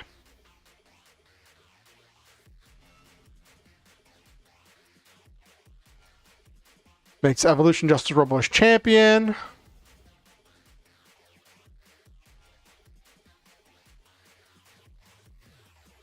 Three hand, 2 graveyard, 2 field.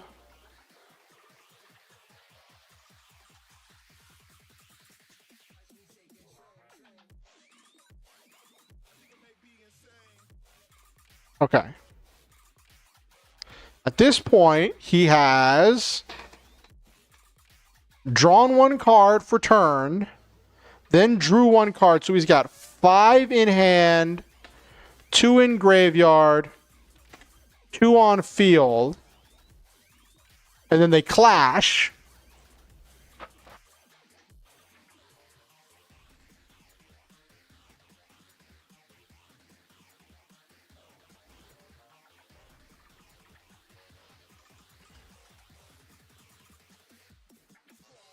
But it doesn't matter who wins because neither one's going to be destroyed and neither one of them is going to do damage because they're both size 0.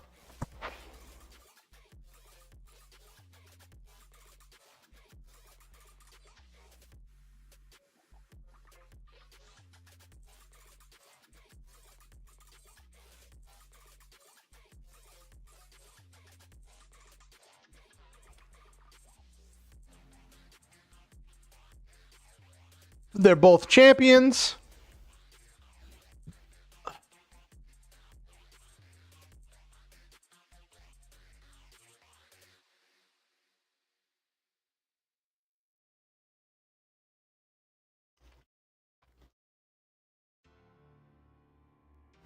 Idol.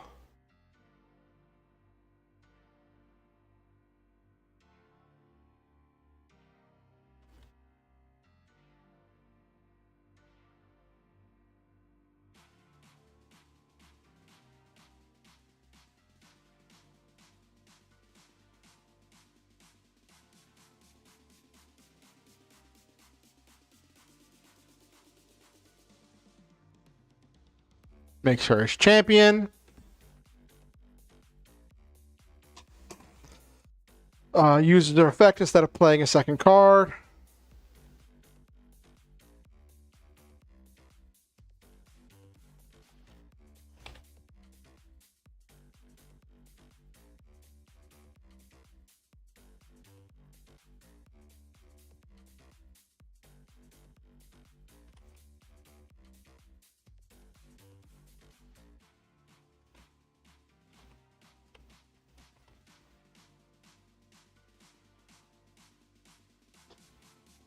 Okay.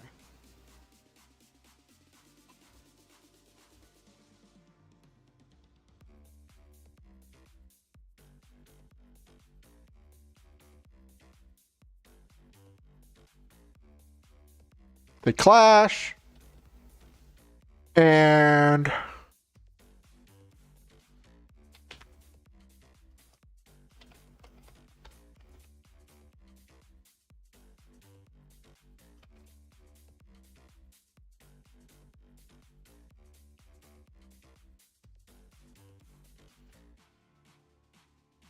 neither of them take damage.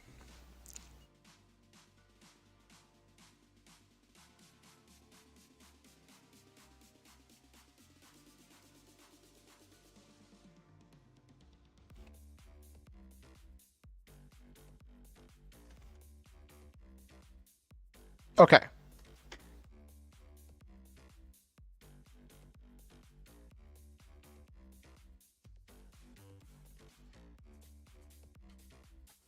Turn to end. Toto has 5 in hand, 2 in graveyard, 2 on the field.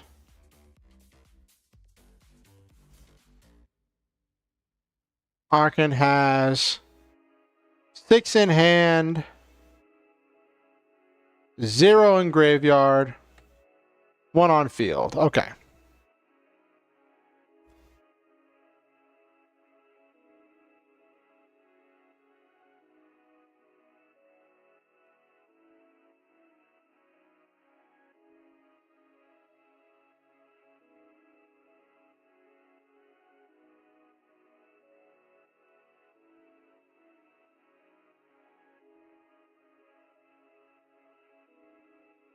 Okay, and then probably going to play something. Probably going to go off this turn.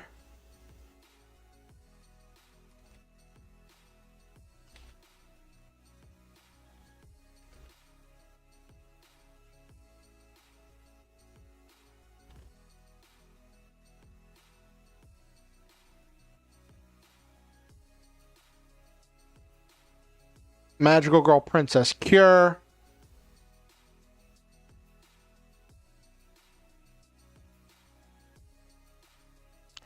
Magical Girl Princess Idol Mallory.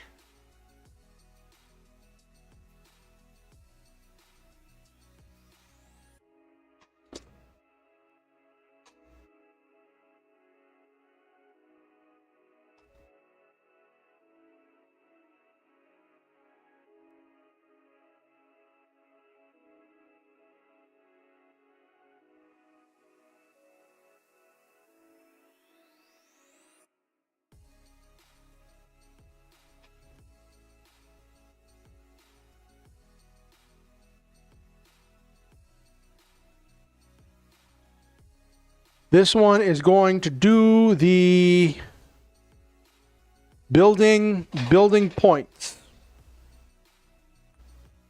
Okay.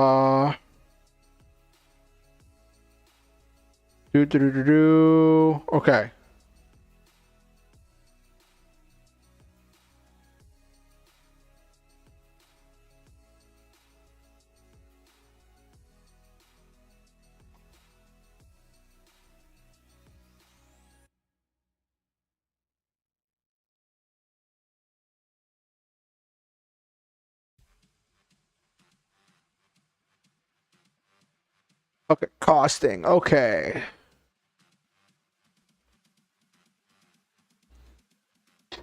Gain 4 resource. So 1 gains 2. Okay. Spend 4.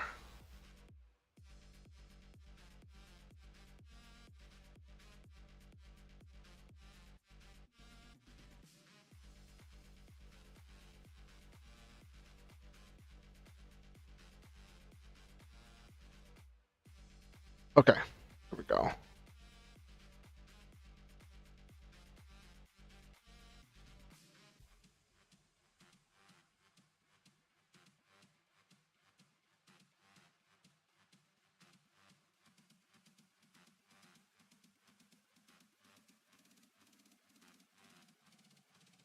Okay. So we'll say this one is the one that starts with the generation of resource, which is going to be idle points. Um,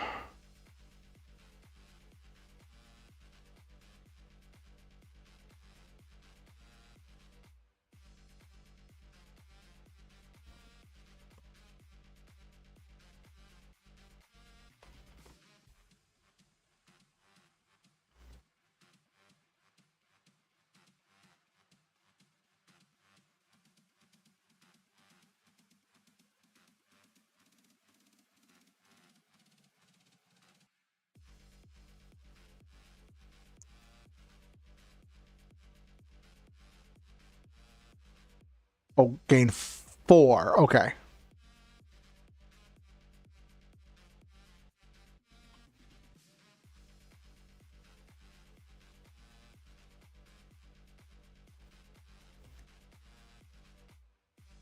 Okay.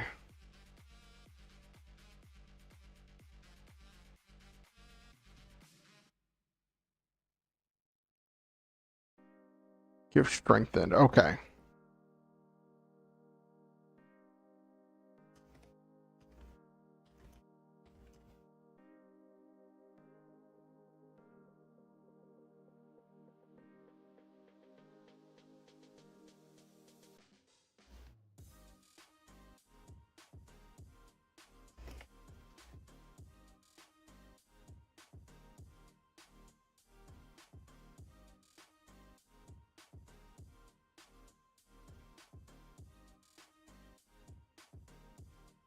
Oh, strengthened is 1, not 2.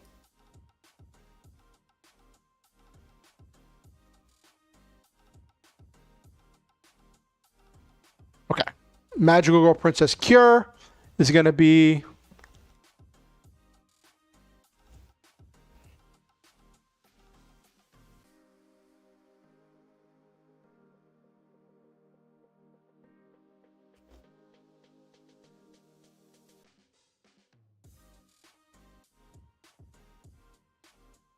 Ooh, that would be interesting, Van.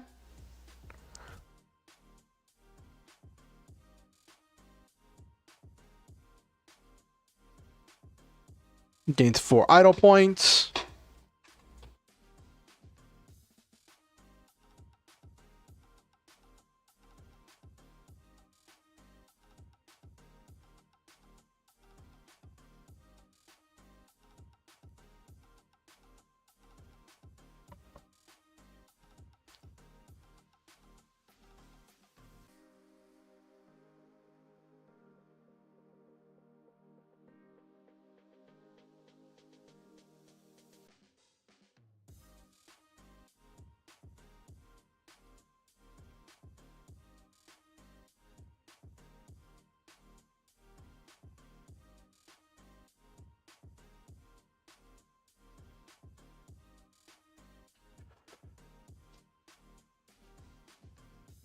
Ba ba ba ba ba.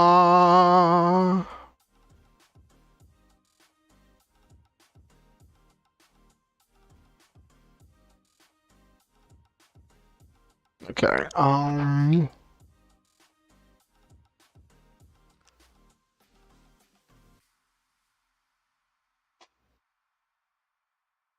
Probably do the big play, big explosive play. Um.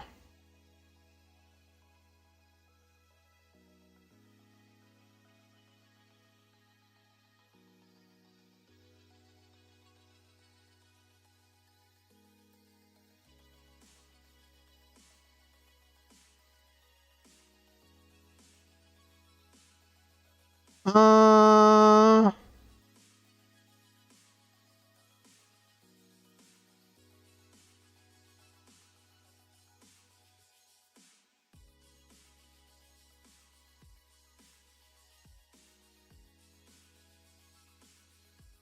Here we go.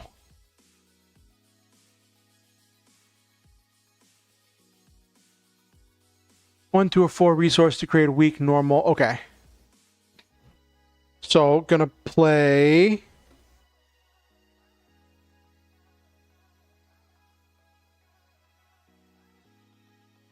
Powerful 1 or 2, so that's 2.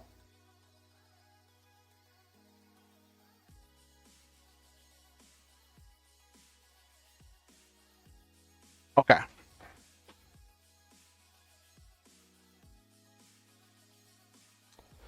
Gonna drop Magical Idol Hall.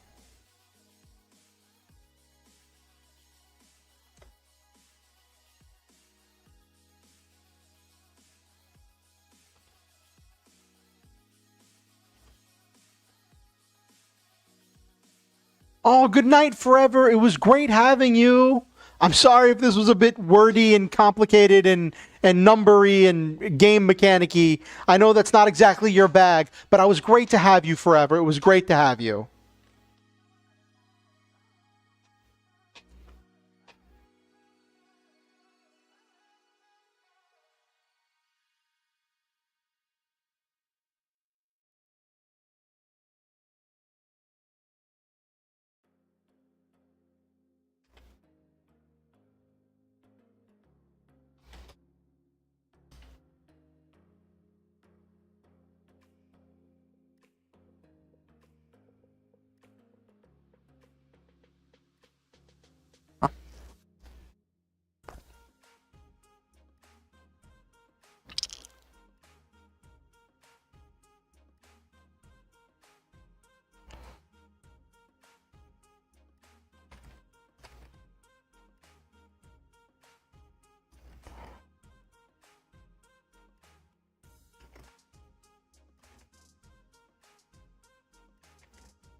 All right, so plays Magical Concert Hall.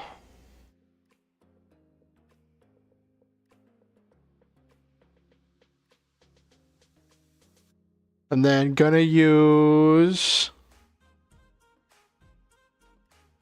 Currently has 4 idle points.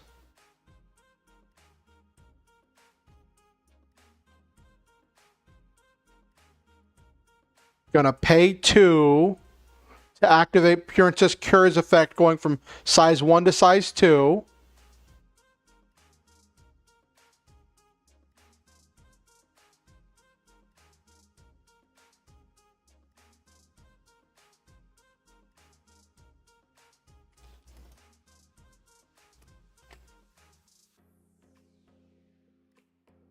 Size 2. Okay.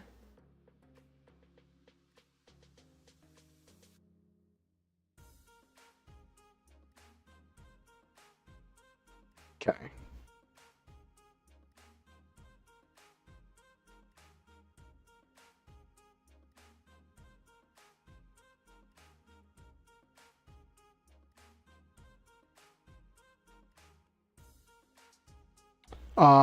And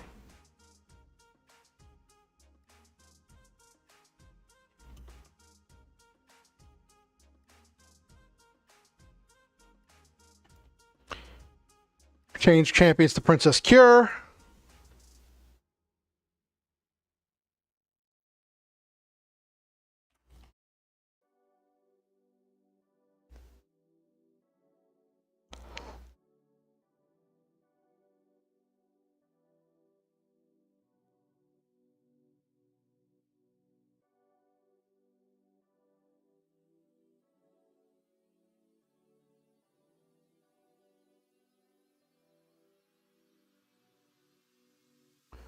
3 field.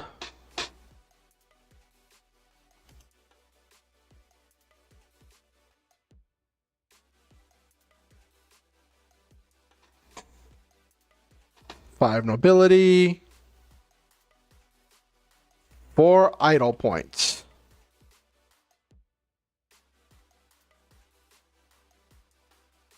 Okay.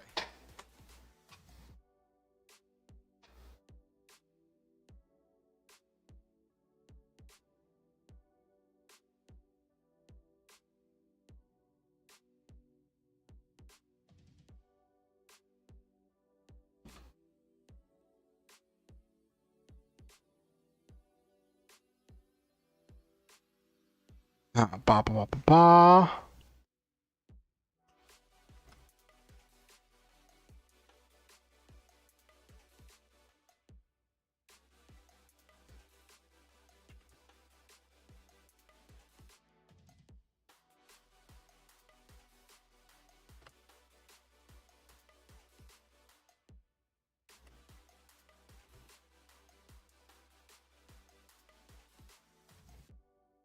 Draws a card. Okay. Arkin draws a card.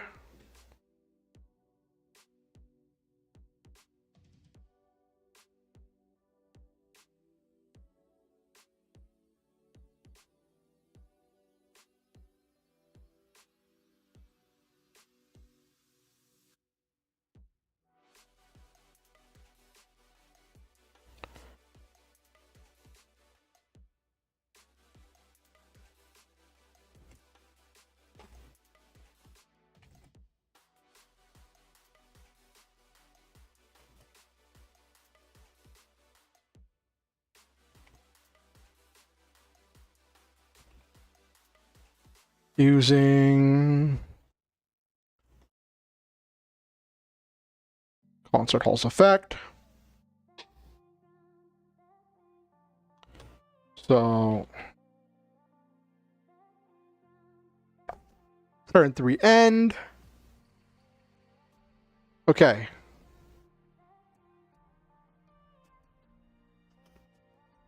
Arkin at the end of turn 3 has 5, drew a card, so it's up to 6 in hand. 0 in graveyard. 4 on field. 5 nobility. 0 idle points.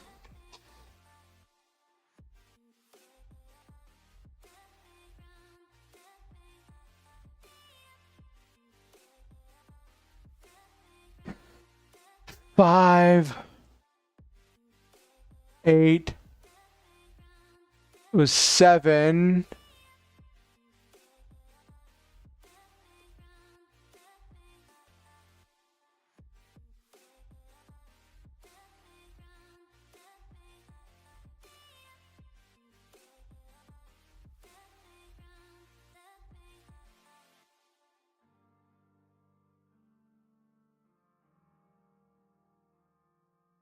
How many, hold on.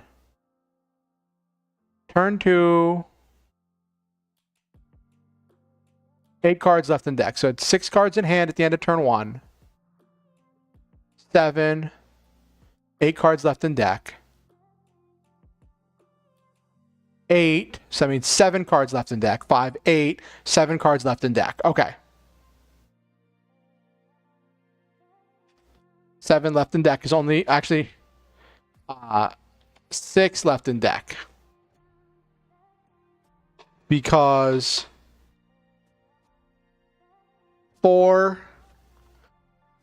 3 of them are actual cards, one's a token. 9, yeah.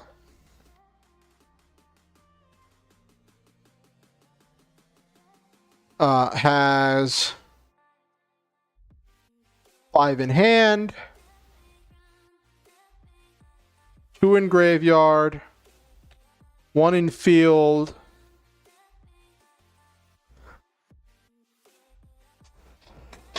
and 6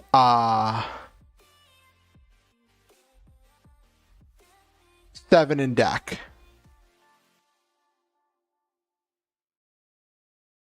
Okay. This is a lot to plan out.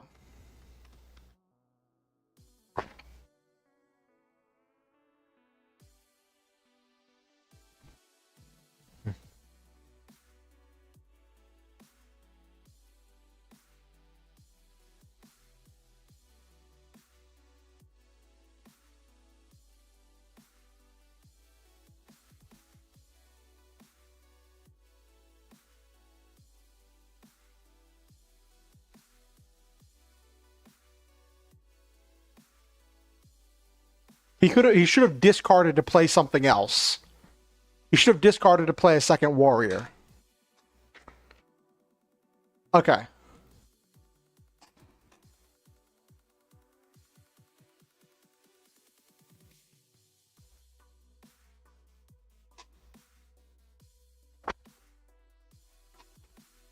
He needs to get there with a size 1. But he needs to get there with size 2 in order to be able to overwhelm.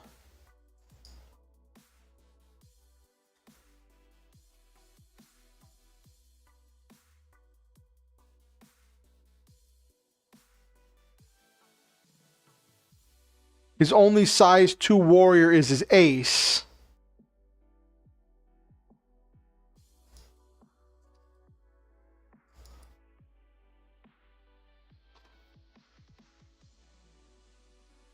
So it'll be his misplay because he'll play his ace early, transform into it, and then play a spell to destroy a warrior on the field. Play Go Away.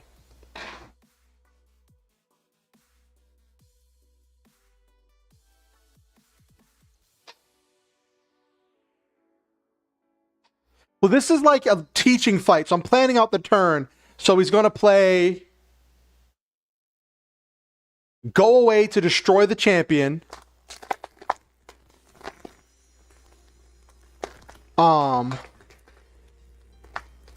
Gonna play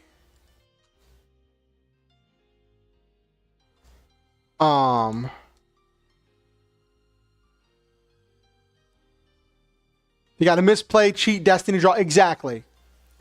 I'll be right back, chat.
Hello, I'm back.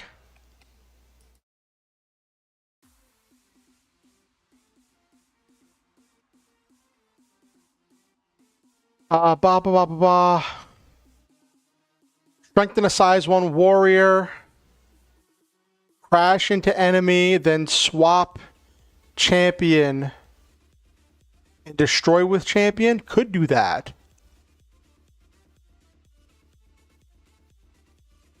Uh, Looking at it on the board, right now, Arkin has a size 0 warrior and a size 2 and a size 1. And the size 2 is the champion. So I was thinking he might like go big this turn, trying to like pop off. Be like, I can do this, and play his ace.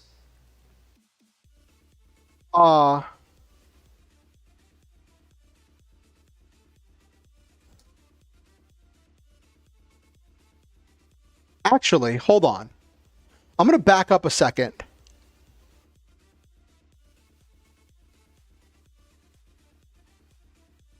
I'm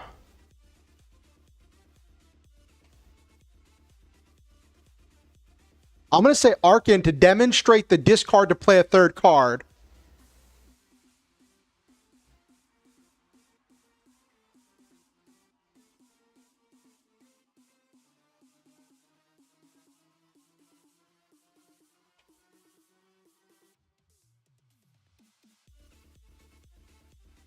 He bounces Mallory back to hand. Not Mallory. Cure. Oh no, that's the one that's the big one. Oh, yeah, he doesn't want to bounce Cure back to hand. He wants... Because he needs to get more he needs to get more idle points. Because his big play is playing the thing where he pays 4 resource to do 4 damage. So he'll probably discard to play another spell that'll generate him a bunch of idle points.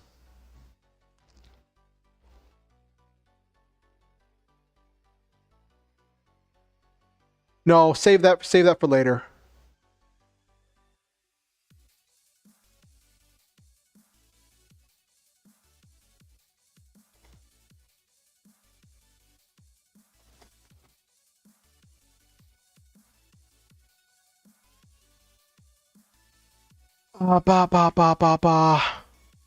Strengthen a size 1 warrior, crash into the enemy, then swap champion with and destroy with champion.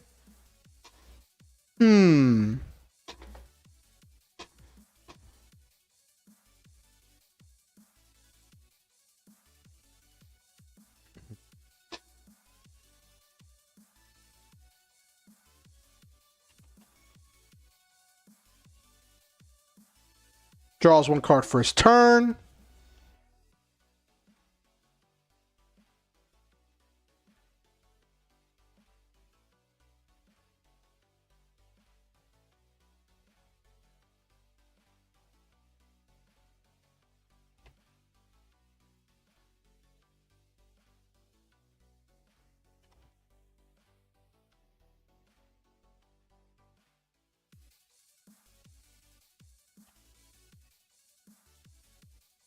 Drew his ace.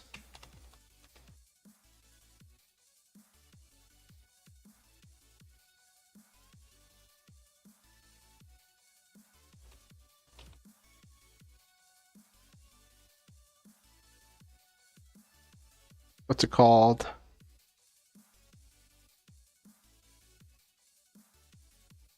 Brave Steel Lion.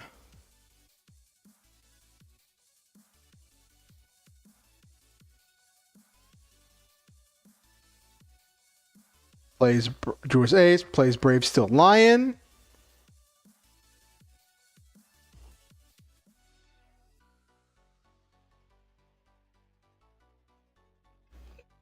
Makes it his champion.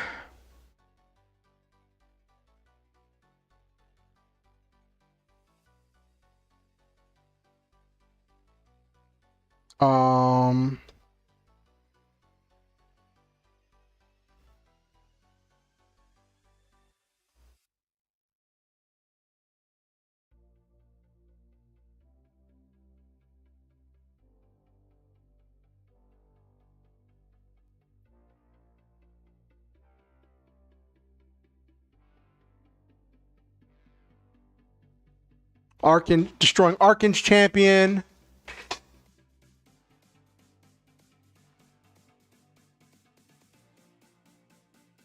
Princess Cure.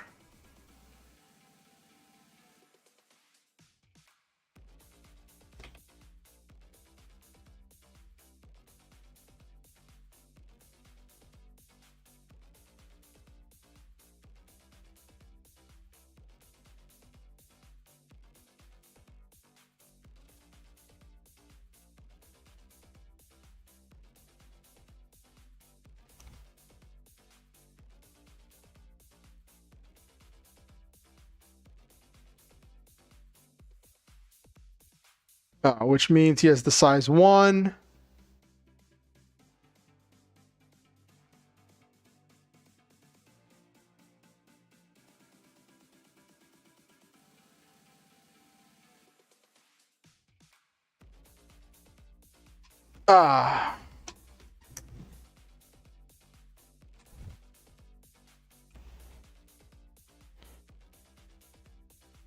Actually, he's not going to make it his champion yet.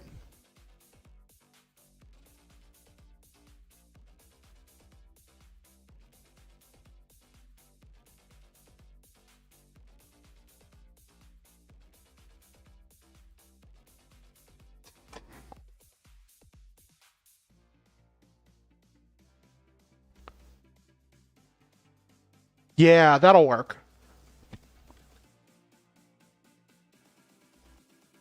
Because his champion is still Evolution Robo. Yes.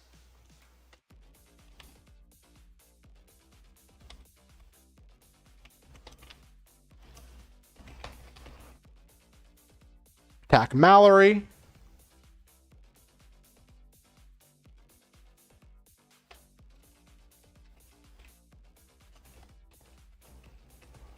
Destroying it with Overwhelm.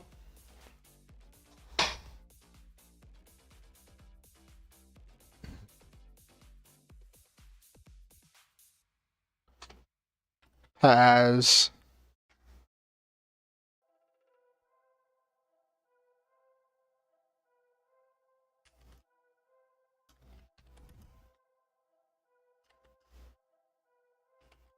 attack the token.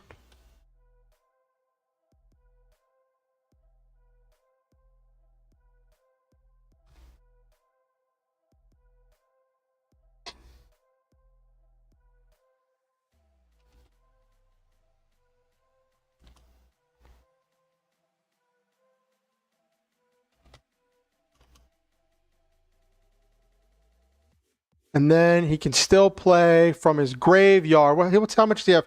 He has 2 cards in his graveyard. So then he'll play from his graveyard.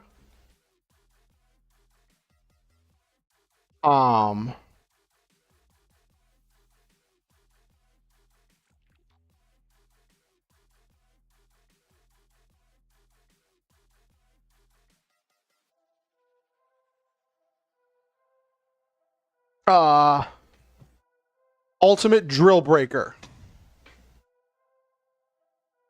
Play Ultimate Drill Breaker from his graveyard.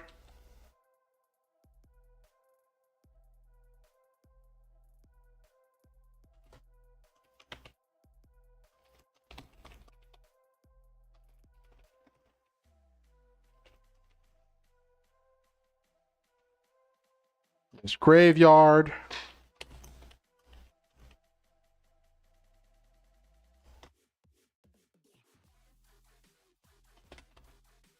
For 1 point of damage.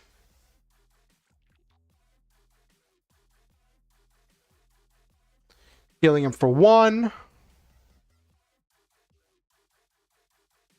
Okay. So at that point, Toto has... He drew 1 card, putting him up to 6. He played 3, putting him down to 3. Discarded... Well, he played 2, discarded... Yeah. So he's at 3 in hand. 4 in hand. Because he did draw for his champion attacking.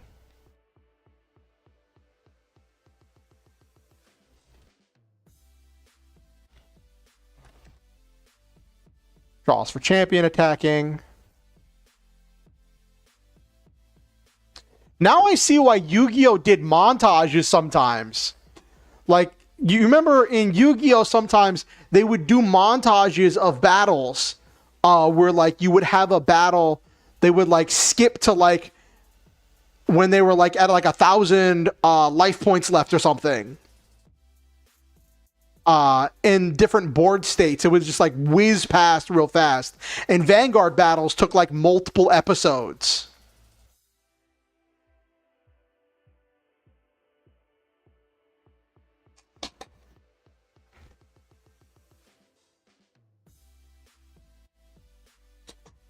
So he played 3, gained 1. Graveyard has 2 in graveyard because he discarded 1 to the graveyard. No, 3 in graveyard because he had a spell. He discarded 1 and he played 1. 3 on field.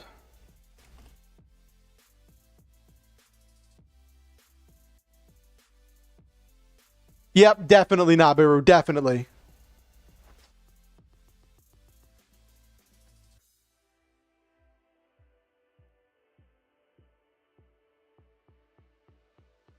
Four, 3.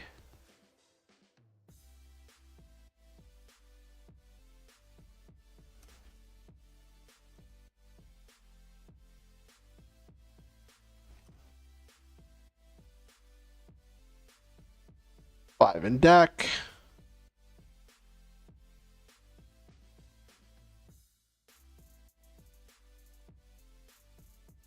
For some people, that would be fun. For some people, that would be fun.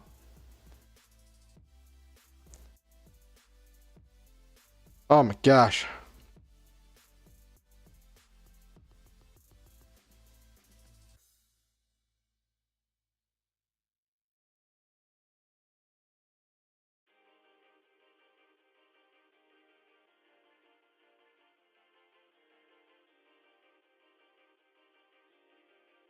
Yeah, that's true.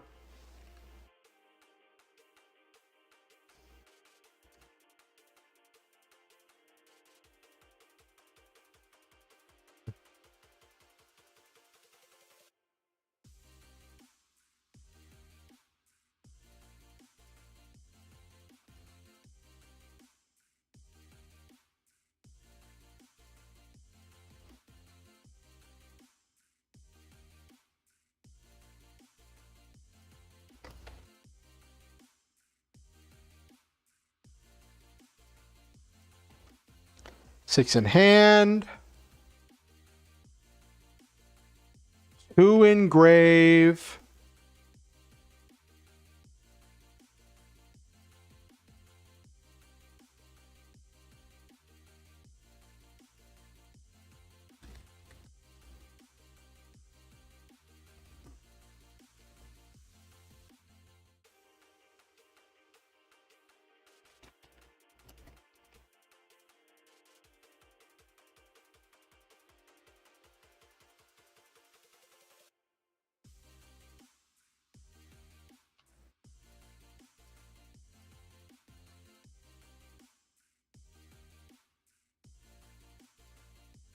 How much on field? He had 4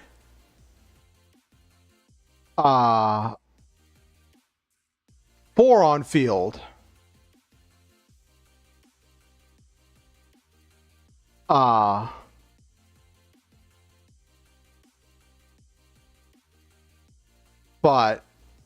he just lost 3, so he's down to just the concert hall left on field.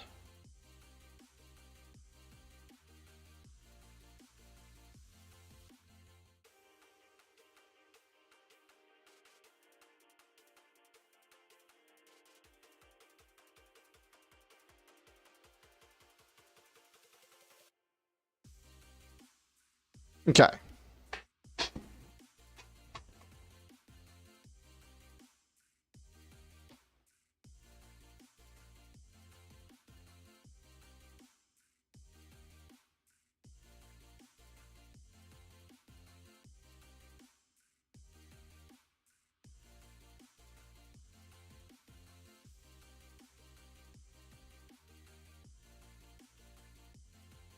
Blah, blah, blah, blah. Didn't I have him generating? Oh, there it is.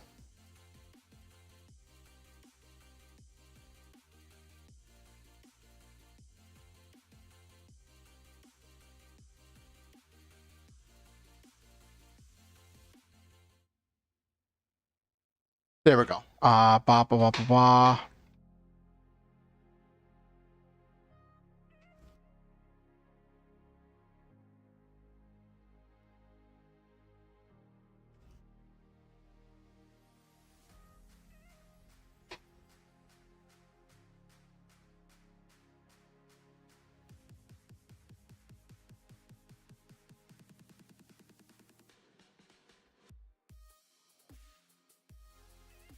Okay, there we go.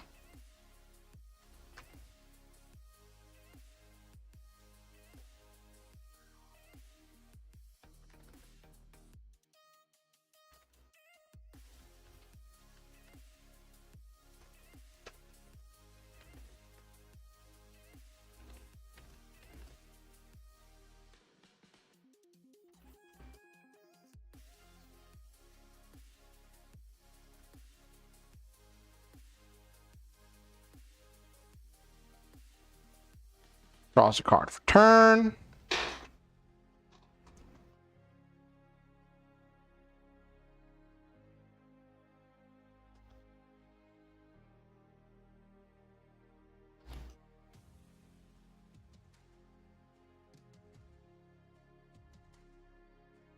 Plays Mystic Spring.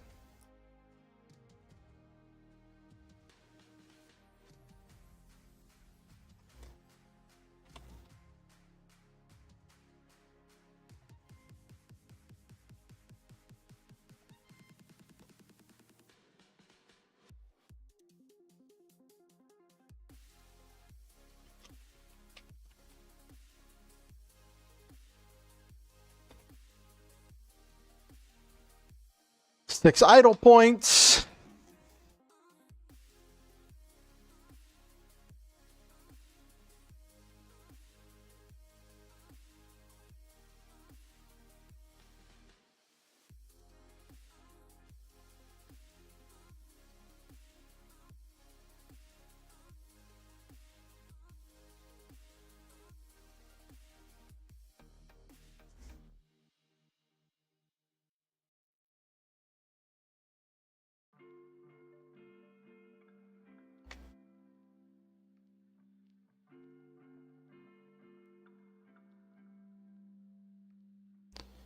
What is dealing damage do?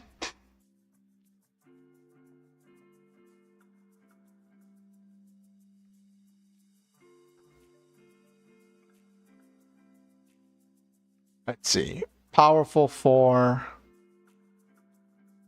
3 damage. What's supposed to be?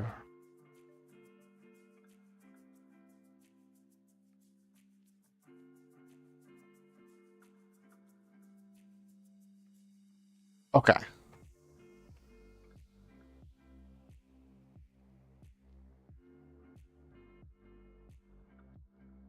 Ba, ba, ba, ba, ba.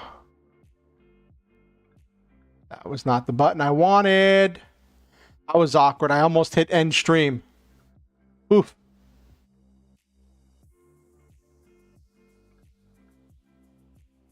All right. And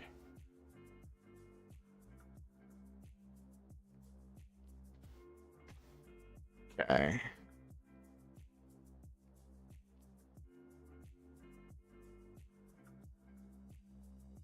How much does it cost to deal damage?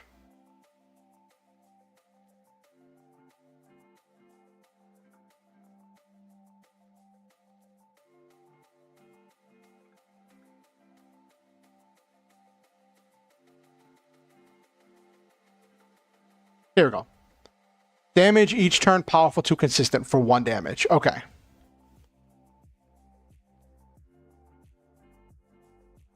That's for 1 damage each turn. It'd probably just be powerful 2 for 1 damage. For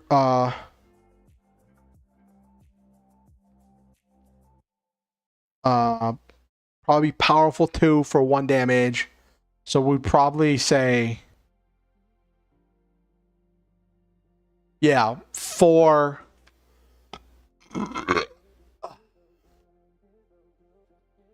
would be 8. And then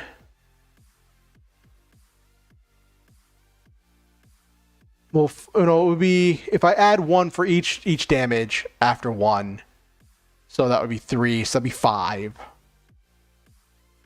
And then spend 4. Yeah, so 5 and 4. Okay. That's enough.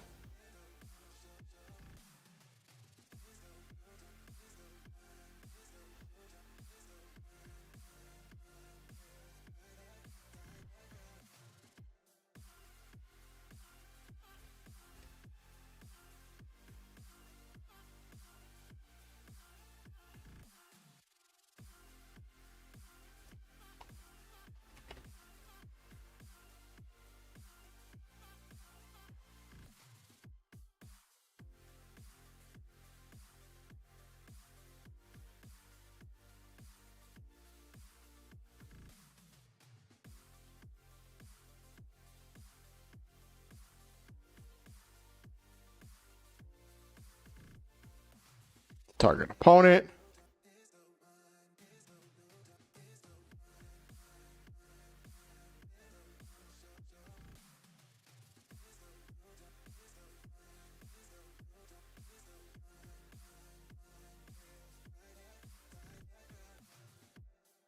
Okay. So you're going to fire the Mega Idol Blast. So discard to fire the Mega Idol Blast for 4 damage.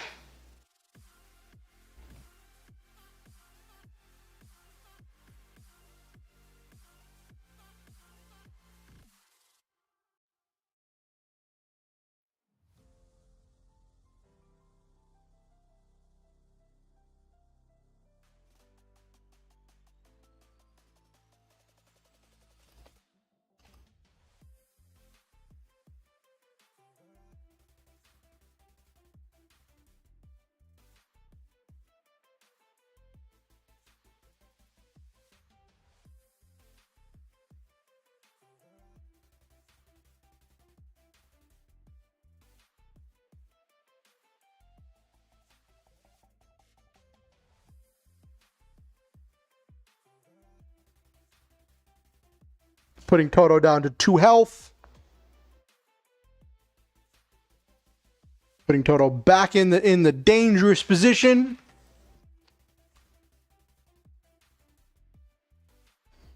So that played 3 cards out of his hand. So he drew 1, played 3.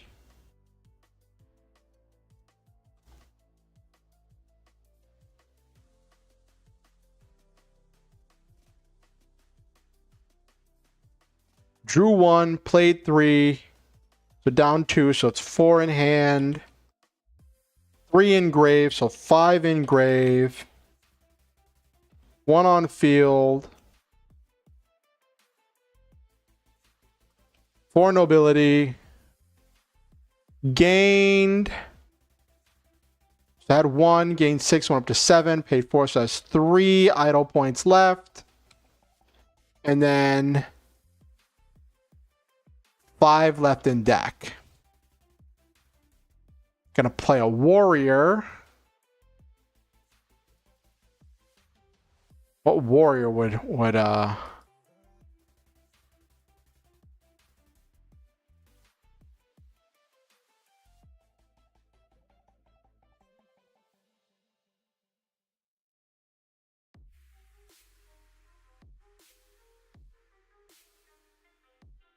probably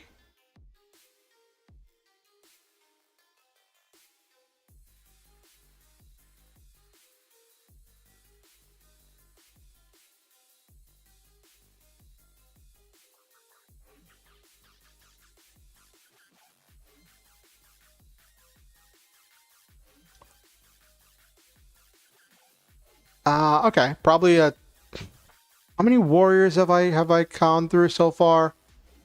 1, 2.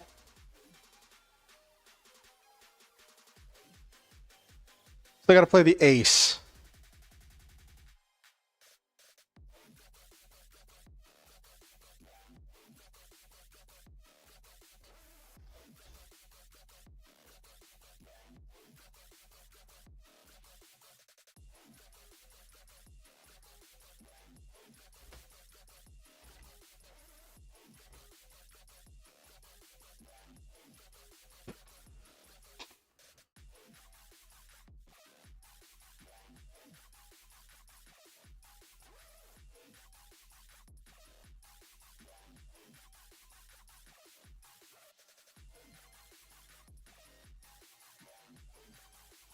-1 EP.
Alright.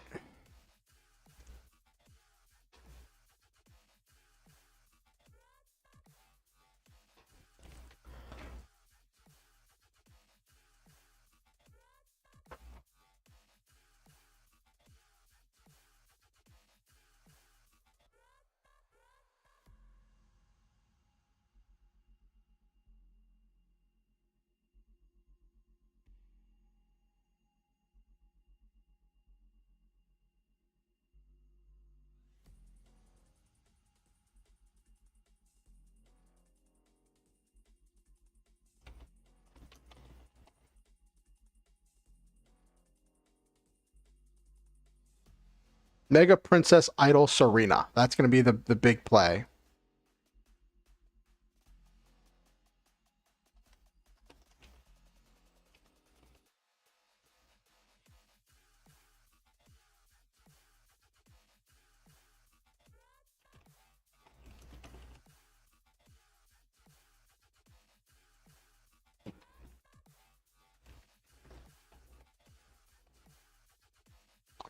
How many does he has?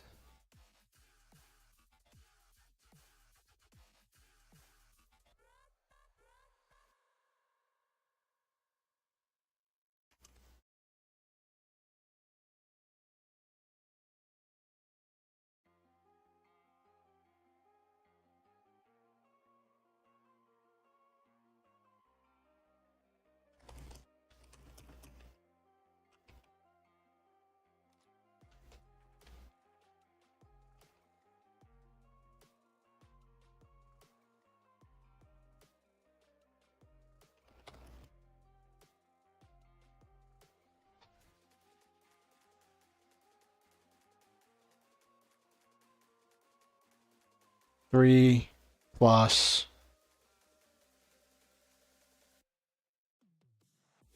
dealing 2 damage. That's going to be 3, so that's 6.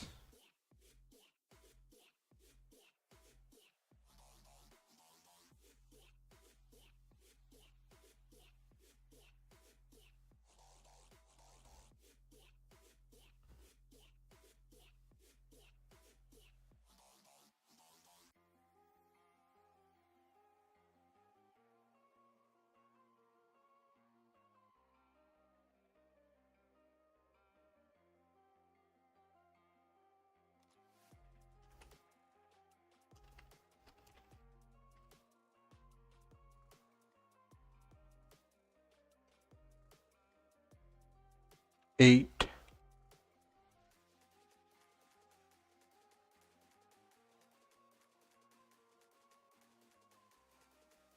And we're in the field. 3. 5 minus 1 is 4.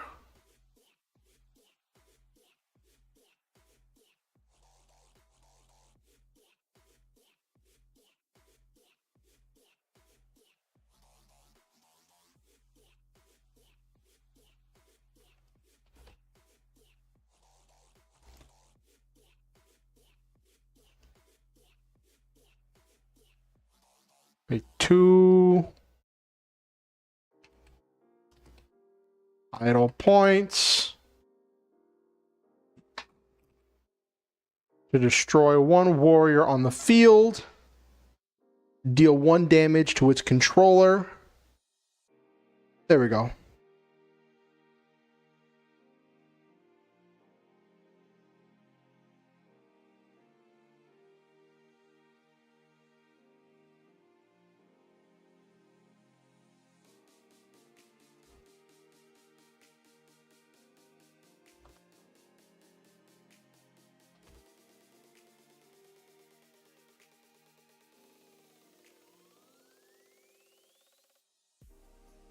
Okay.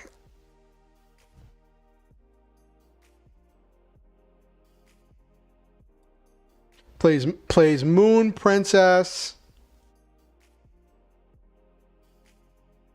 Plays Moon Princess, Magical Idol, Serena. Bops him up for 1 damage.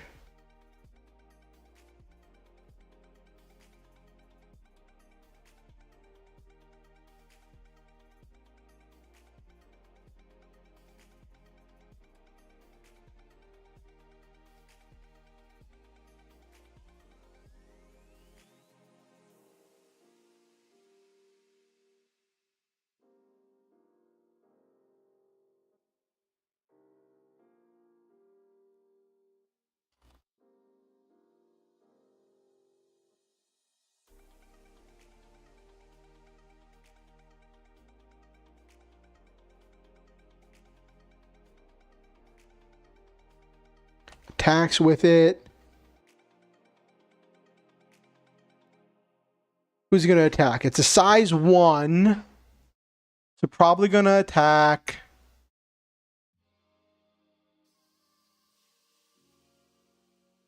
Ultimate Drill Breaker.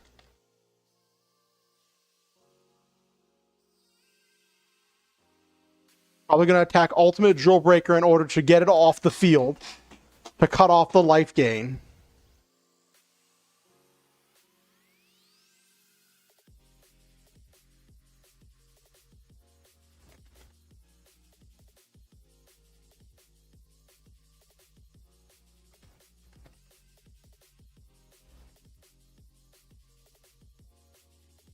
And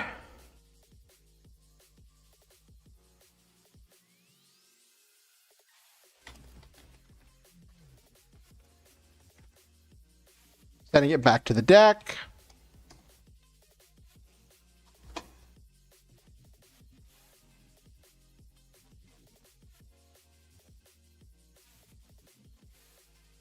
And then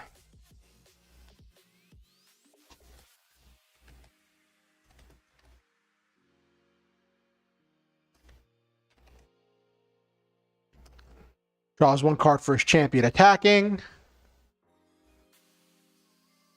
Main character is left with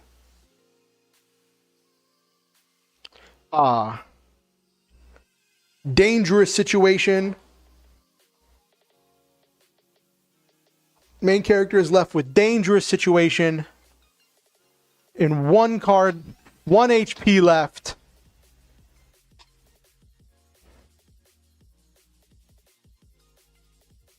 His life gain is gone.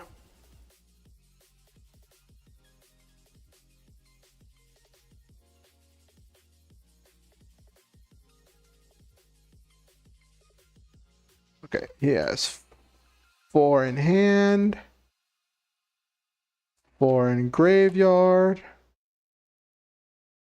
1 on the field. His only thing he still has left on the field is Evolution Robo.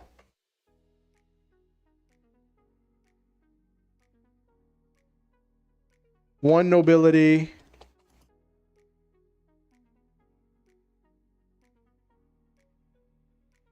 Six in deck.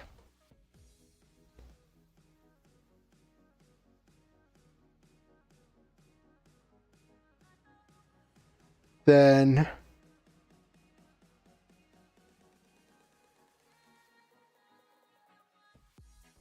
ends turn 5.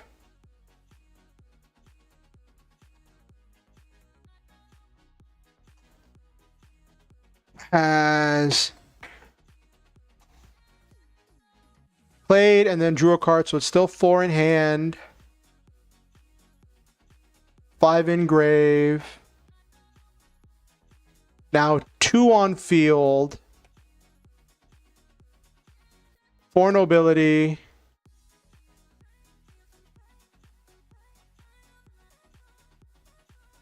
Actually gonna spend...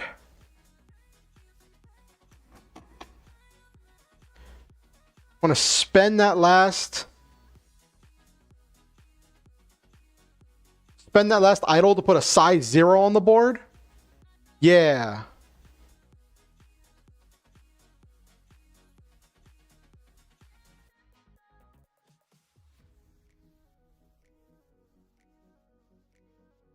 So that means it's going to have 0 idol points.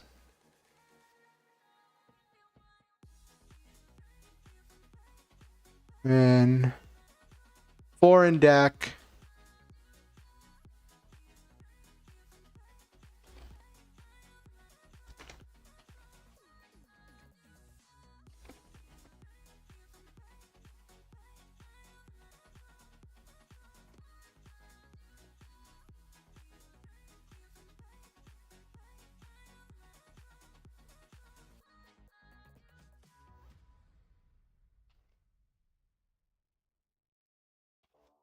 Okay.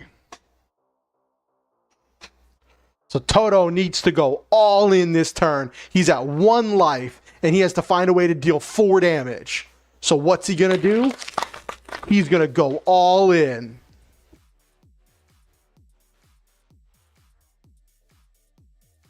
He's going to go all in.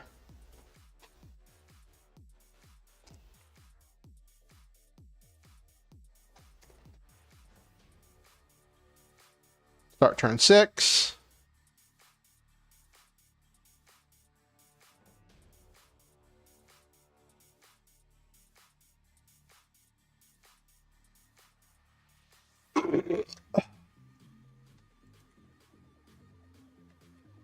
Draws a card.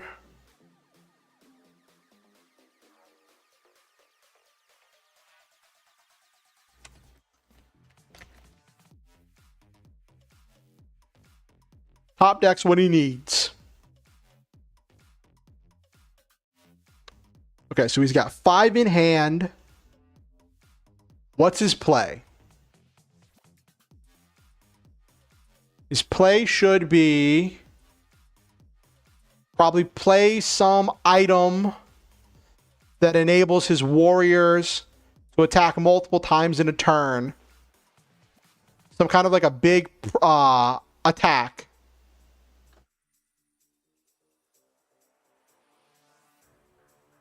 It's the Battle Dancer.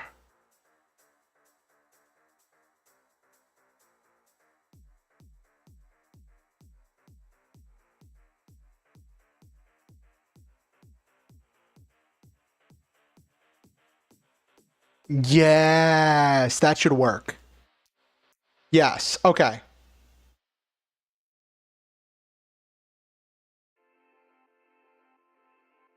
So we're going to go with...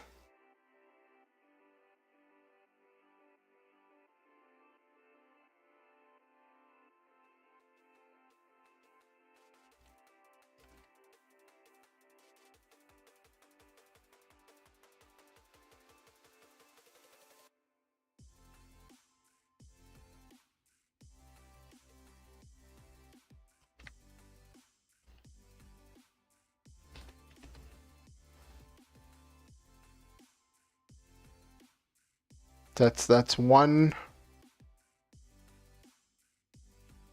Okay, one nobility. Okay, minus one AP.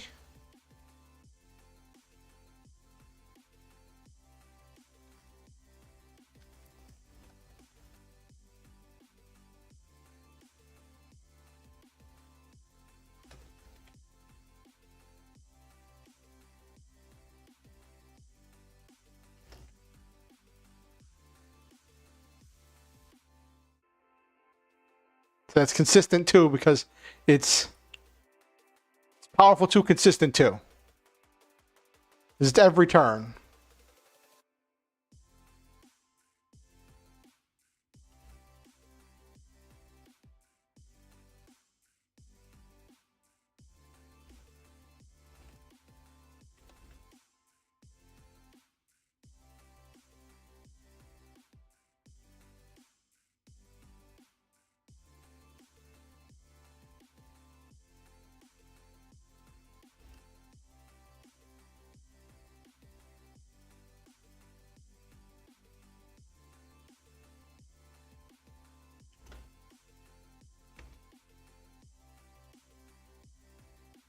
Actually,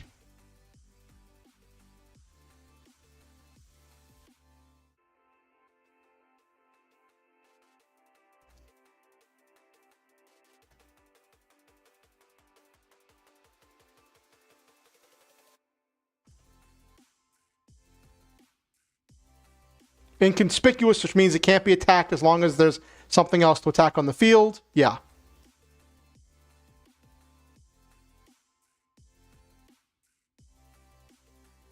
Okay.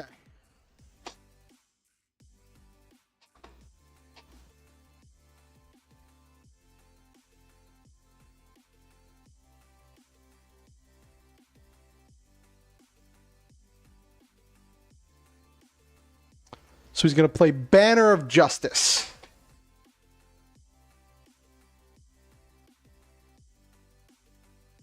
But first he has to gain a life.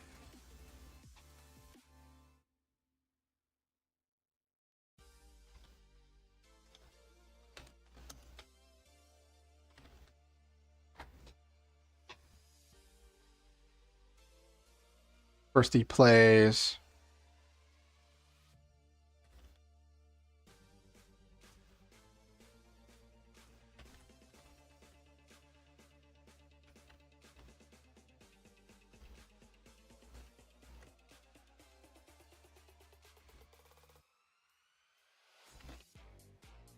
Nobility. Using its ace effect to regain one nobility.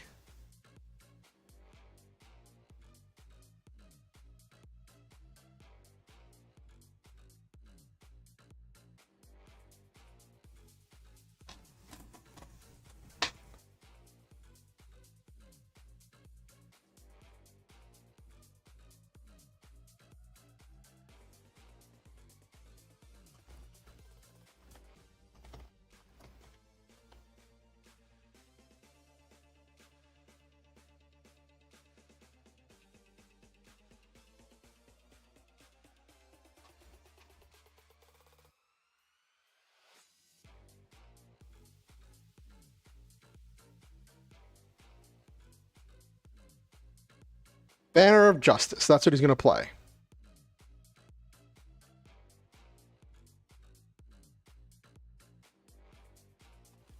Because right now, Magical Princess Idol Serena is only a size 1. So he's going to auto win every battle.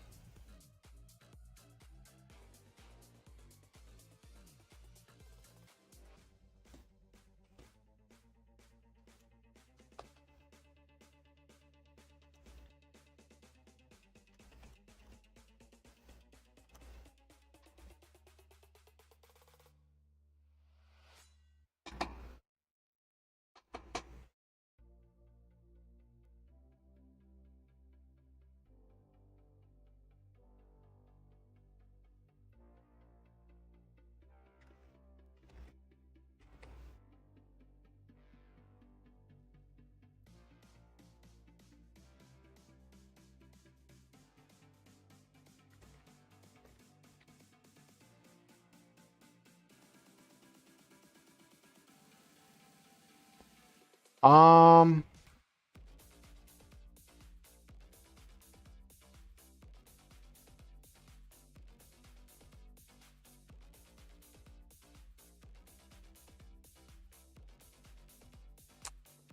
now we're gonna have a funny interaction here. Because he's played just 2 cards.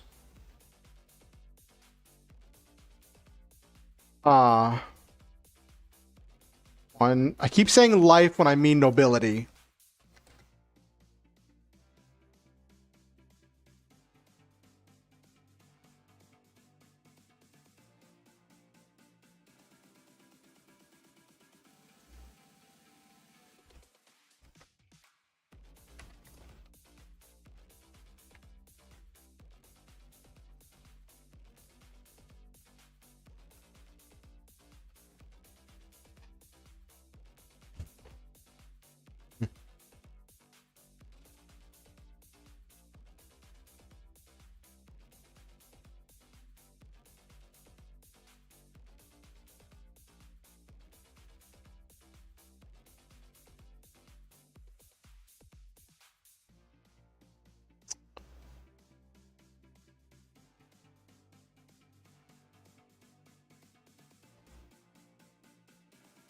I gotta remember what it is. Pre-made cards is 67 and special keywords is 227. Okay.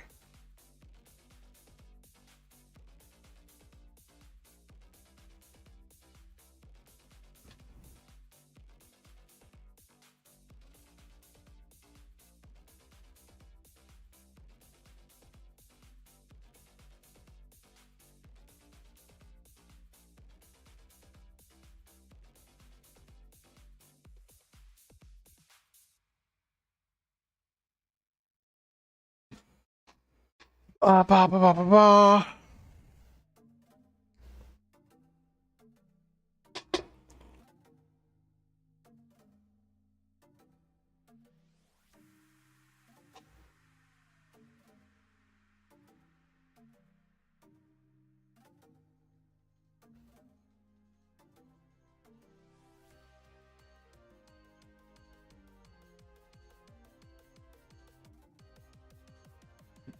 Okay.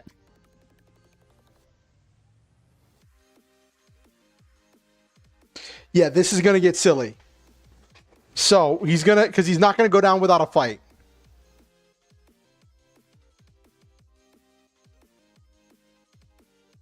What does he have? What warrior hasn't been used yet? Brave Steel Lion, Dev Angel's the only one that hasn't been used, and Cross Changer Truck Robo.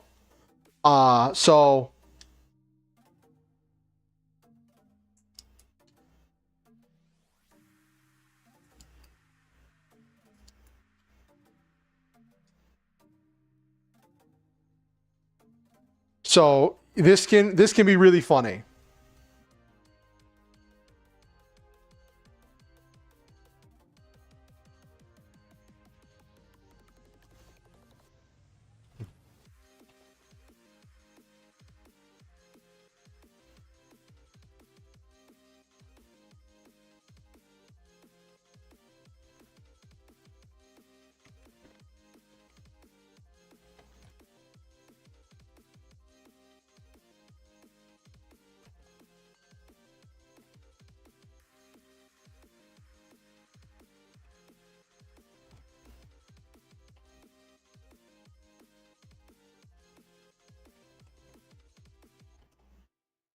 Because actually he can't. Okay, it's gonna have to be an item. Because he's got Magical Princess Idol, Mallory, and yeah, so it's gonna have to be an item.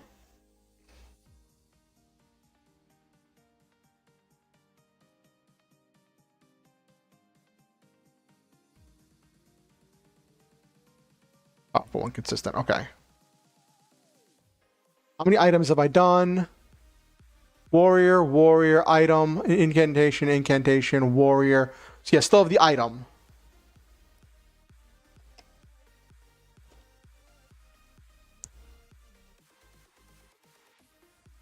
Uh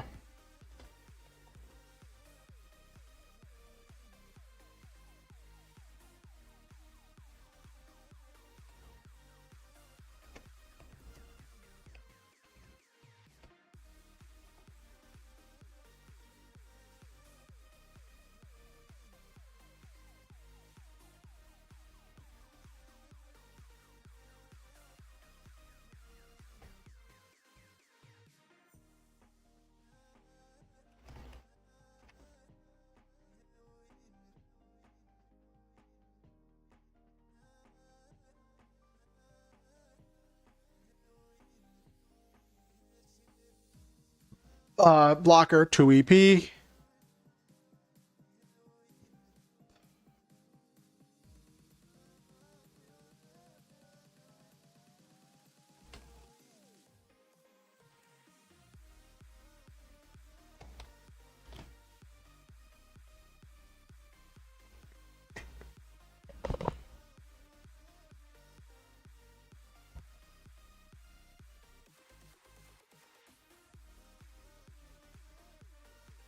Do do do do.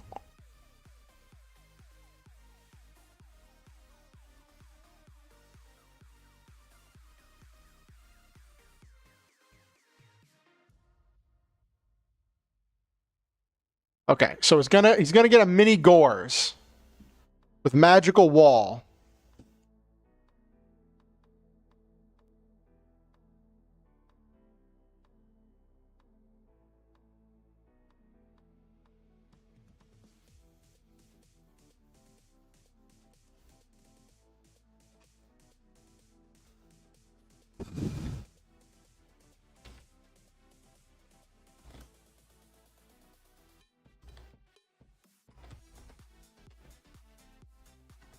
Plays magical wall, blocking the attack.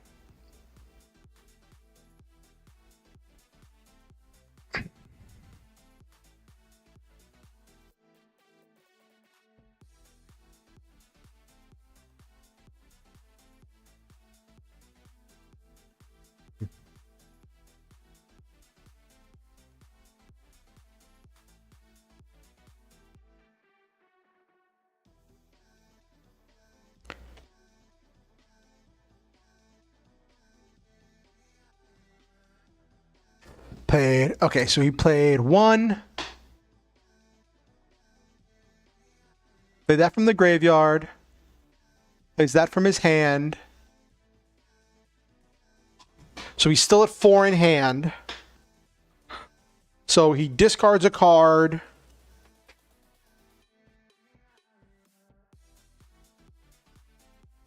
And plays...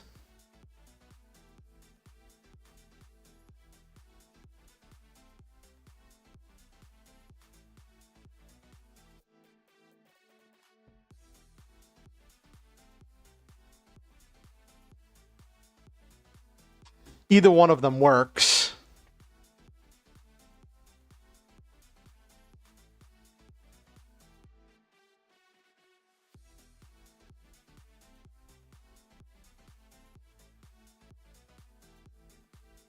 Death Angel he can't use because he doesn't have any activate abilities left.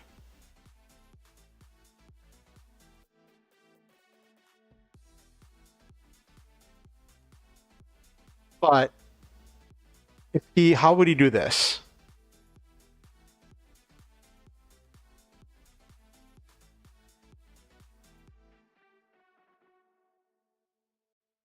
It would come down to a die roll both times.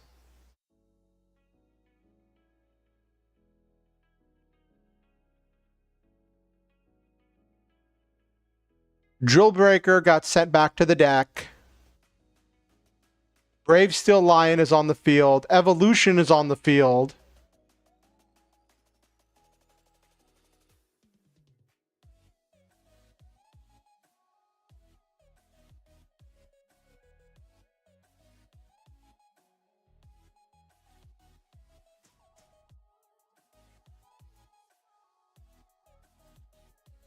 Oh, that would do it.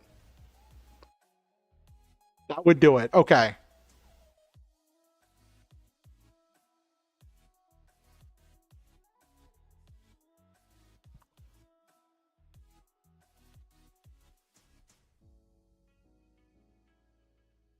Okay.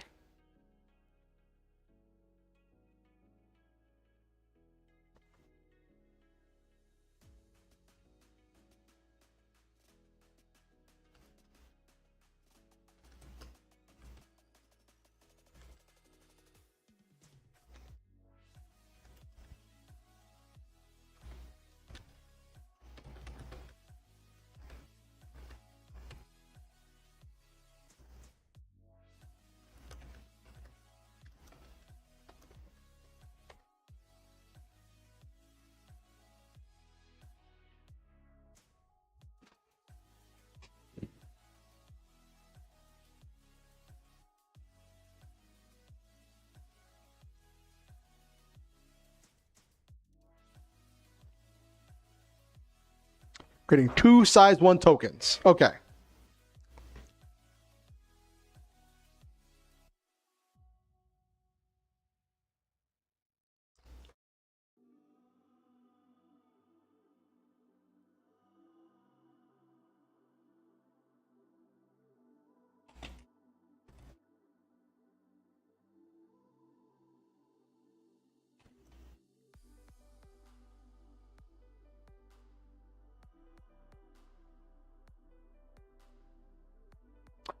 Serena has underwhelm.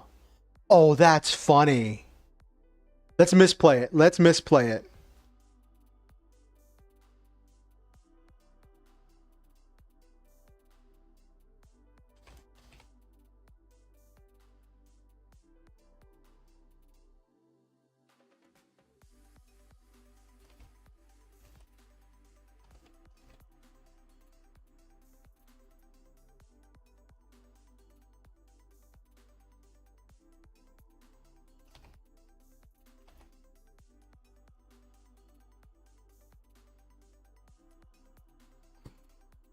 Because he had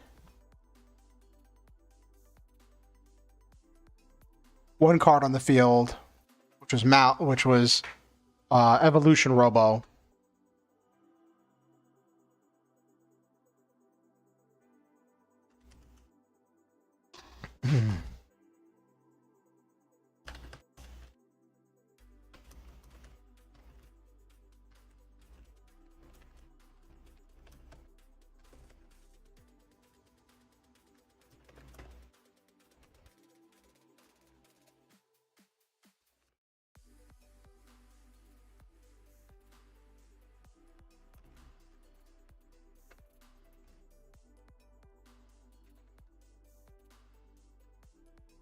Okay.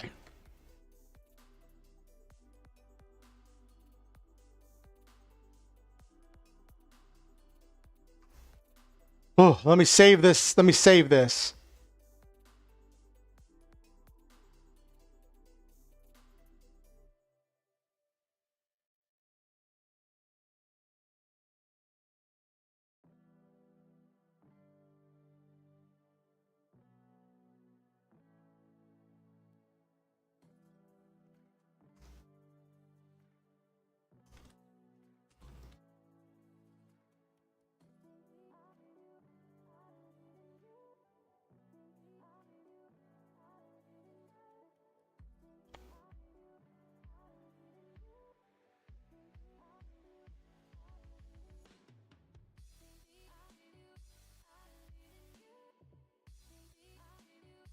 Oh, that was a lot to plan out 6 turns.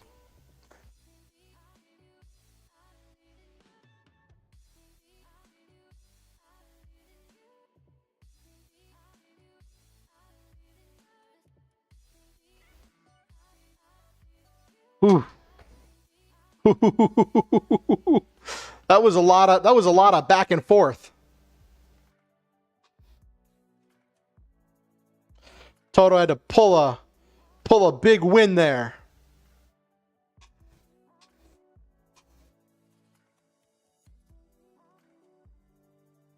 All right.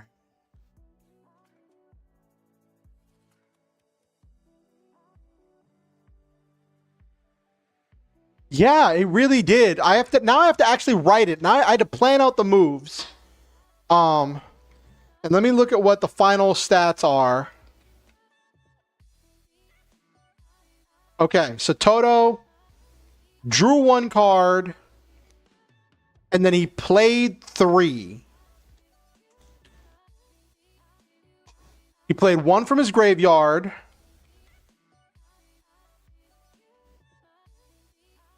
He played 1 from his hand. Started with 4. He played 1 from his hand, discarded, played another from his hand. So that was 3 cards from his hand, but he drew 1, so that would put him at 2 in hand.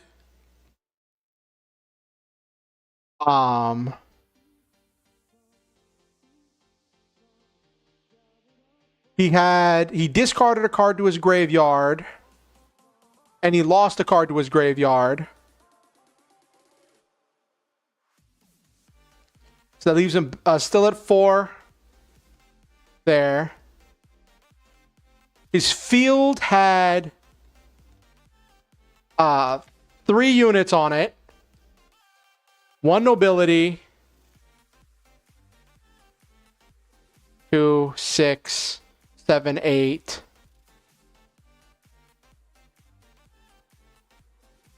Doesn't add up. Hold up. Oh no, 5. He had 5 on the field. Because he's at the item. So that's 4, 6, 9. He drew a card. Hold on, what did he have up here? 4, 8, 9.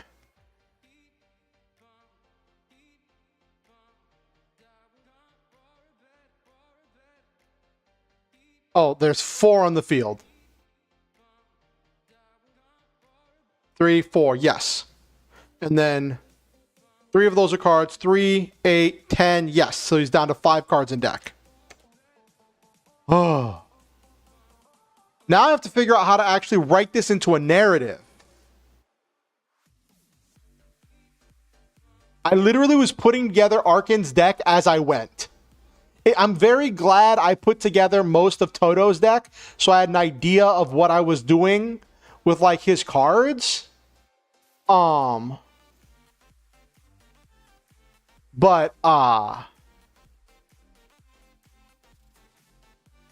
actually, did he make anything as champion?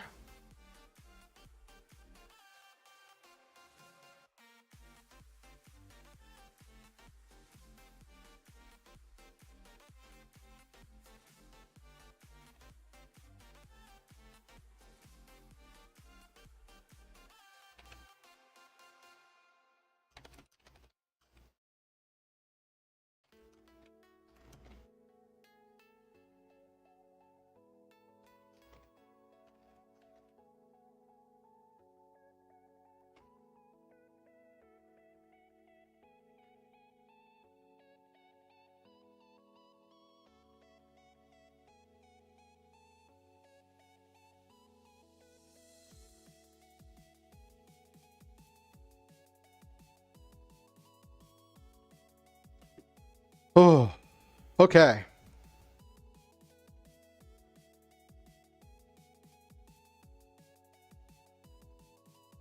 I'm glad I spent the time planning out the I'm glad I spent the time planning out the rules, so that way I was able to figure out, okay, this is how many things were going to be happening. I had a framework to work off of, so that all paid off. But I am also glad that I left some things undefined about Toto's deck, so I could come up with whatever he needed for his destiny draw. And in this case, his destiny draw was his Banner of Steel, which is a card that has no purpose being in a starter deck.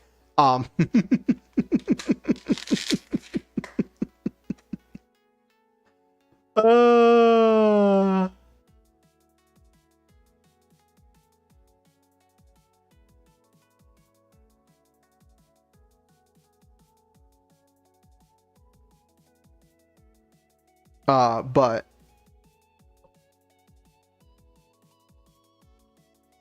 Having to pay life for it is funny.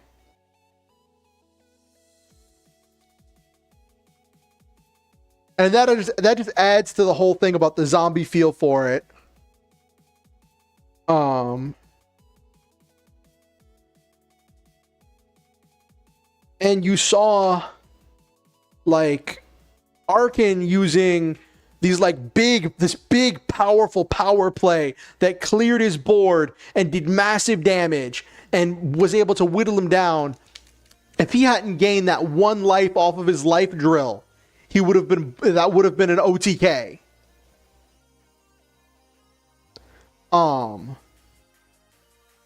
And I'm glad that worked out.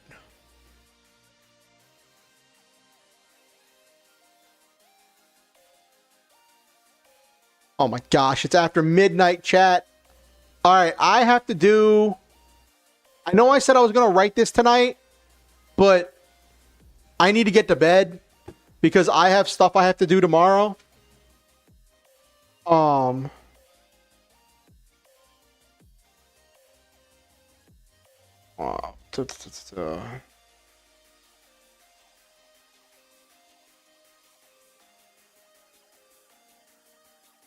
Because I still have to do some planning for the Getting the Robot one shot. Man, I'm going straight from one thing to another. Here's a heads up, chat. Bleh.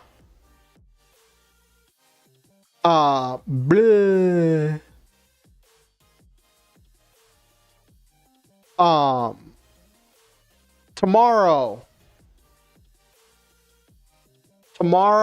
at 3:30 p.m. EST, I'm doing, of course, an ad's about to start playing on Twitch. Let me change over to the... Now I gotta plan out when he draws cards.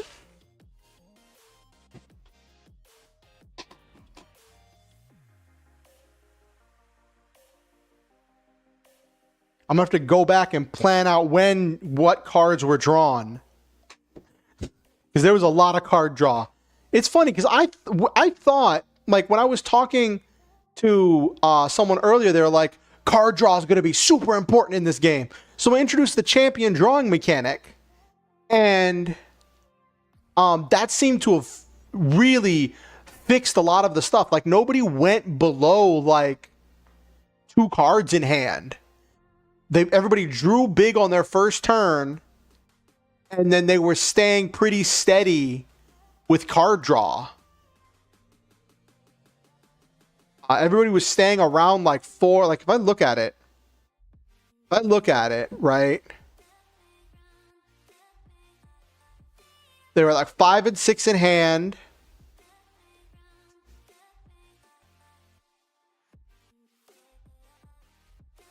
Oh my gosh, Nabiru. Oh, wait, Arkin wasn't supposed to draw a card on the first turn.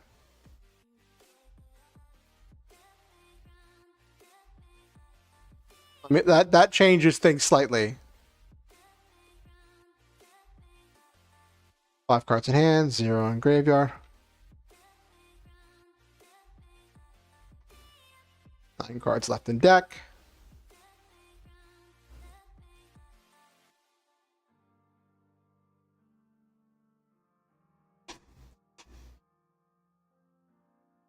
Toto's Evolution Justice Robo is hilarious.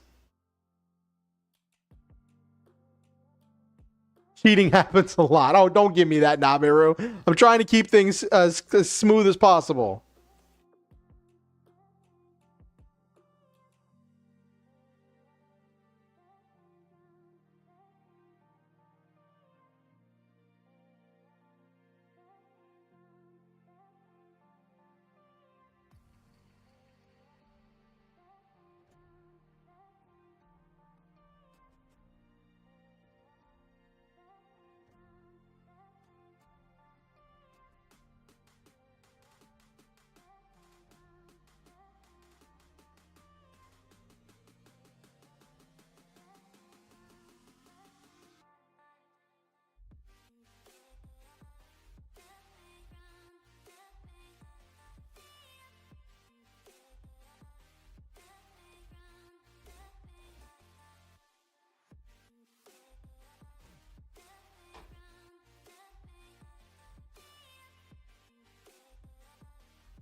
We add this 5, 9, 8. Yeah.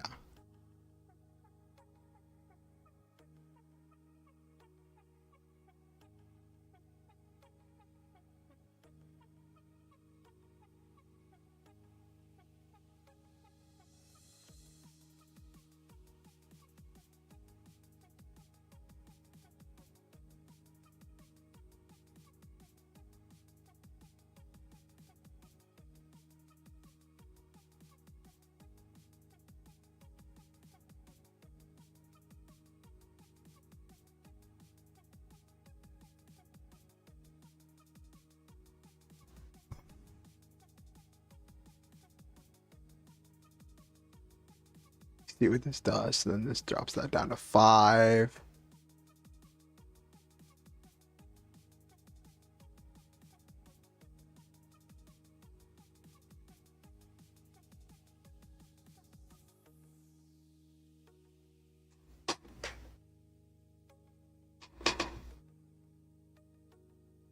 The advantage that that evolution card gives, evolution robo gives, is just huge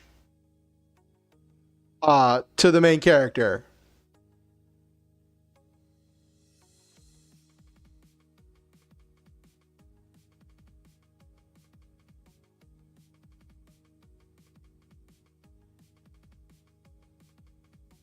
Three, 8.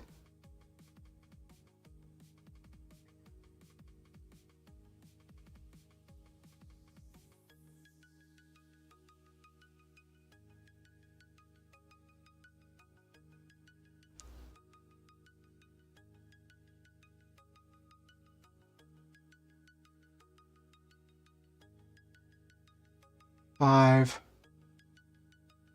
Draws a card, goes up to 6. Plays 1. Plays 2, plays 3. Goes down to 3. Let me see this.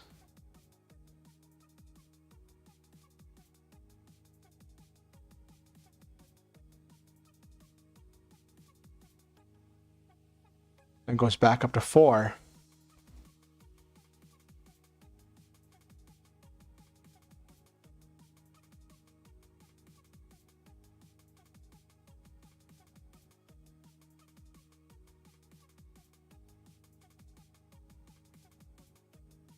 Eight and 10, 11. Somehow, wait, hold on. Did I mess up on my... I messed up on my math partway through, chat. I'm going back through the numbers. And... I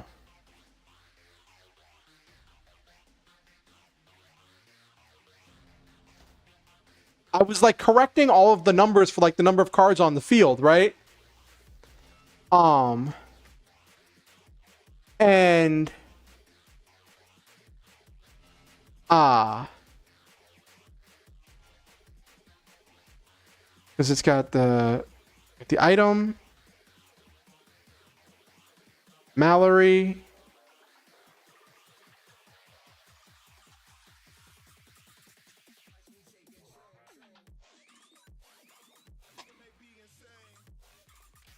oh, it's down to 1.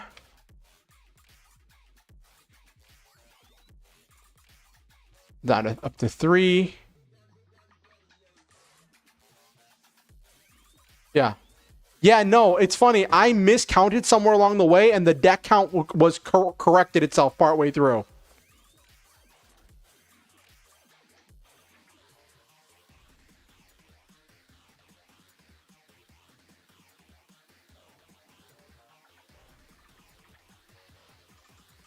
The deck count corrected itself partway through, chat. That's funny. That's hilarious. Oh my gosh. Now I gotta figure out how to actually take this whole rundown of a scene and add like dialogue and tension and descriptors and describe what got drawn when, what got discarded, and then see what's going to be relevant in order to what's going to be relevant to like grab from the card effects. Actually, how many things does he play out of his graveyard? He plays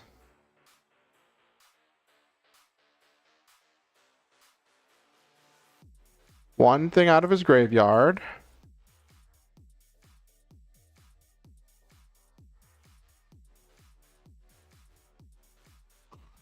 I'm trying to not do that.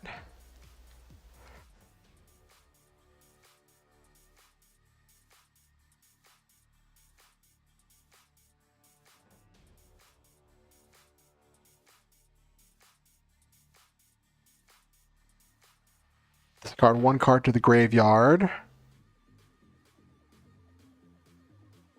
One card from the graveyard. So it's 2 cards from the graveyard. Still one left, and then that one.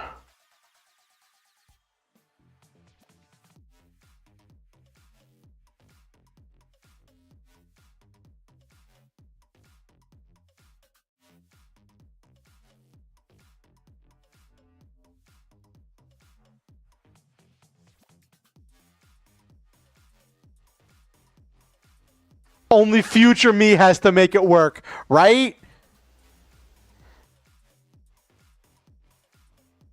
Only future, yeah. If I fudge it now, that becomes future me's problem. Except there's one problem. Eventually, I will be future me.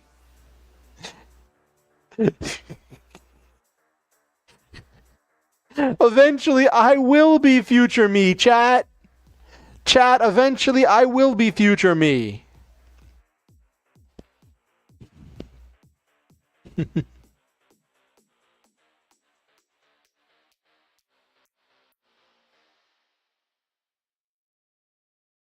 Let that guy deal with it. Sounds about right, Goldfish. Sounds about right, Goldfish 007.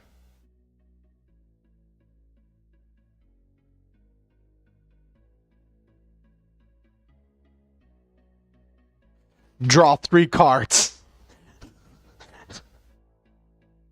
It looks like everything I did checks out. It just means that the player opened with like all of his warriors and just discarded them. And just had the perfect discard.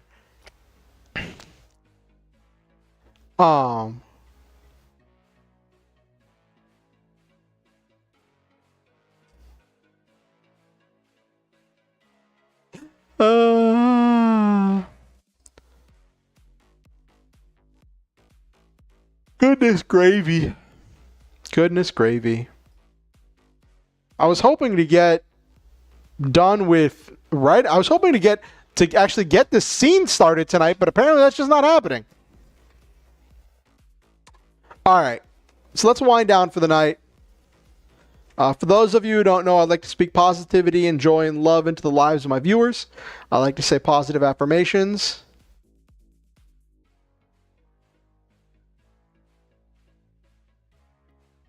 Yeah, Card of Sanctity was nuts. We had a few new people tonight, which was nice. It was good.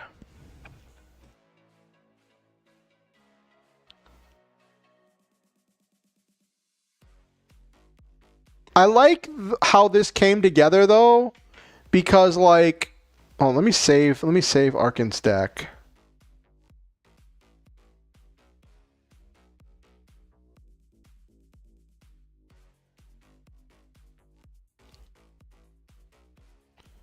So I don't lose any of the stuff.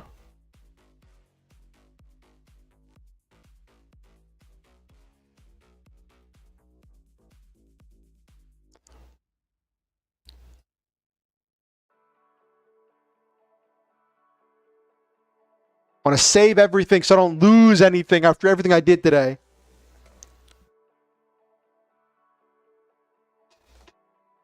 Never use the fumble mechanic, which is funny. I gotta nail down what I want for that. I think I might take that back to being a 50-50, just to be like, "Are you feeling lucky?"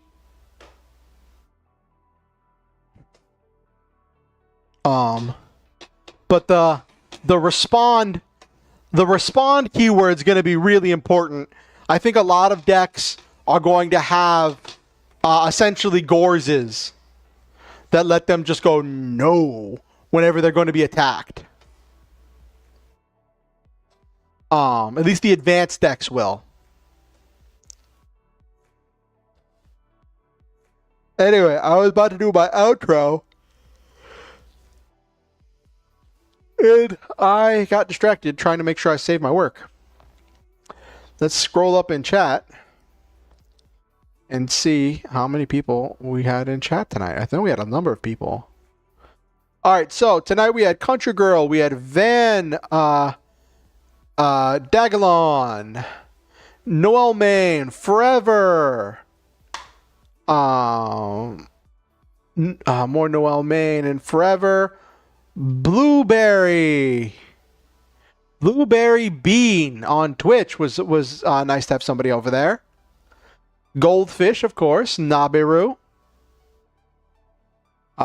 Ticking Time Queen Slay, was so glad to have you here. We had the new person, Skylar Caputo. It was great to have them here.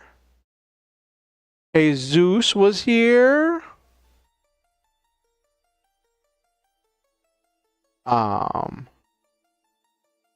Captain Kraken was here, which was nice. It was very nice.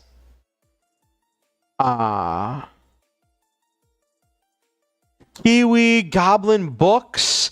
I hope I didn't let down the people who were expecting writing tonight. Well, I did write words. I wrote words. It was just more of an outline.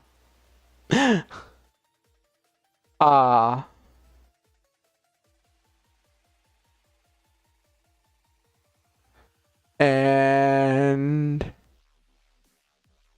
I just got really hungry again. All right, I think that was everybody who spoke in chat. To all the people who spoke in chat, thank you for participating. I value having you here, and I value your interactions. It made the night go by so much smoother, and it made things amazing.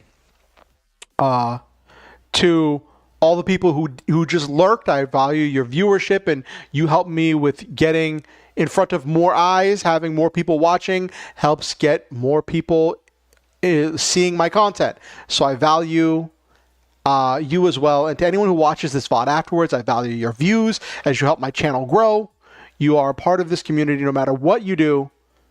As long as you're here, you're participating in some way, shape, or form, giving me your time, your energy, your attention.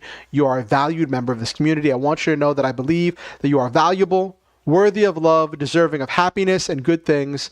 I'm sorry I didn't say as many positive affirmations tonight. I was kind of like zoned in on a lot of this stuff.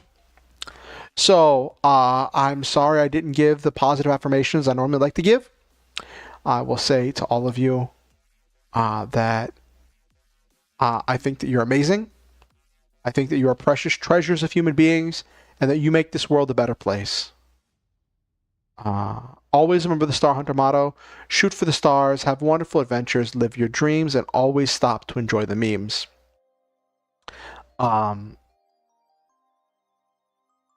If you're watching on YouTube, I ask you like the stream if you haven't already. It helps the algorithm with getting it out to more people. As the channel grows, we're working towards more goals. I am planning to go grocery shopping this coming weekend to get stuff for the Cursed Food stream. We'll see what my funds look like. As we get closer, I might have to push that back a month or two, depending on how the situation goes. But it is a thing that is on my to-do list. On my Toto list. My list of things to do.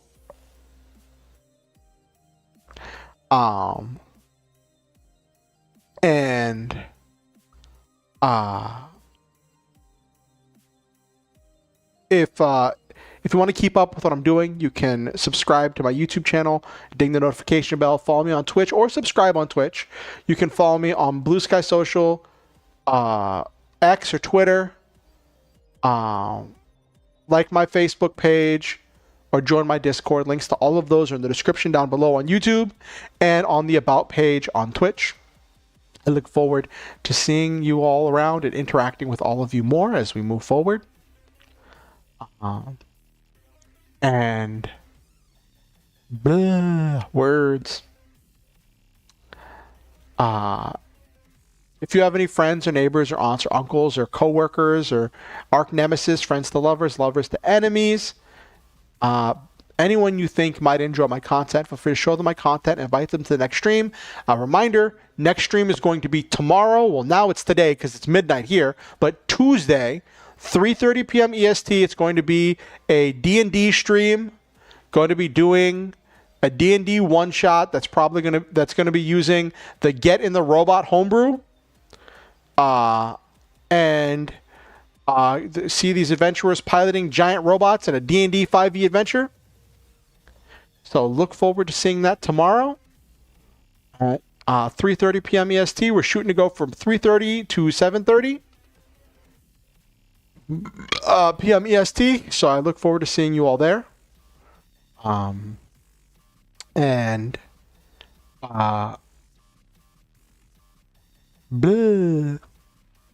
last thing.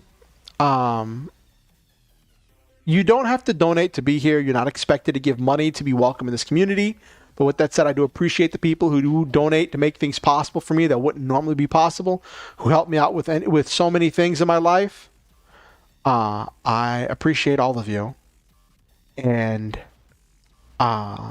if you ever feel motivated to donate to improve the stream, to improve my life, to help me out with any number of things, and it's financially safe and responsible to do so, please remember, 1, donations are 100% non-refundable, and 2, you can find donation links down in the description below on YouTube and the donate button on Twitch.